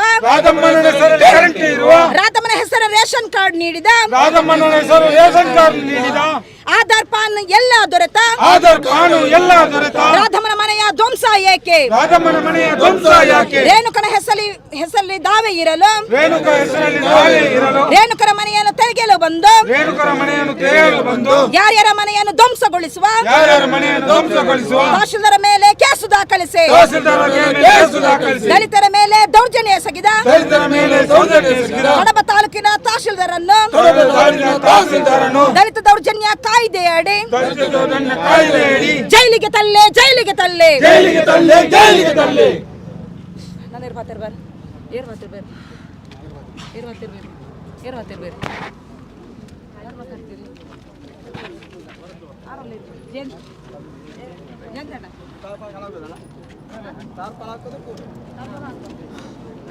ಬೀಳ್ಬೋದು, ಹಾಸ್ಪಿಟಲ್ ಖಾಲಿ ಇದೆ, ಅಲ್ಲಿಗೂ ಹೋಗ್ಬೋದು, ಎಲ್ಲ ವ್ಯವಸ್ಥೆ ಇದೆ. ಸಾಮಾನ್ಯ ಅನುಮತಿ ಕೊಟ್ಟರೆ ಸಾಮಾನ್ಯ ಆಗೋಣ, ಇಲ್ಲ ಏನು ಮಾಡ್ಲಿಕ್ಕೆ ಆಗಲ್ಲ. ಅದನ್ನು ಮಾಡ್ಕೊಡ್ಬೇಕಲ್ಲ, ಅದಕ್ಕೂ ಏನು ಕಿಟಕಿಯಿಂದ ನೋಡಿ ಬಾಕ್ಲಾಗ್ತಾರೆ, ಮಕ್ಕಳಿಂದ ನೋಡ್ತಾರೆ. ಇಲ್ಲ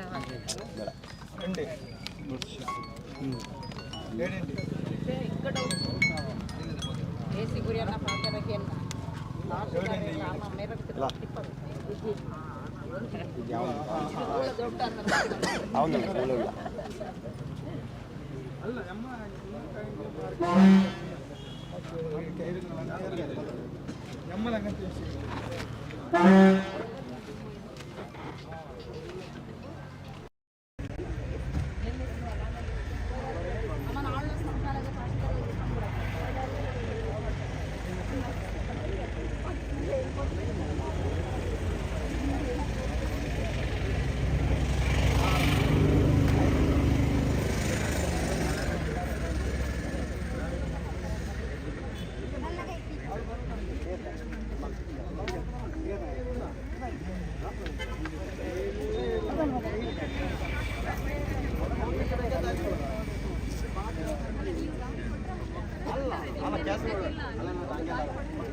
ಅದಿದ್ರೊಳಗೆ ಇಡಿ ಇವರೇ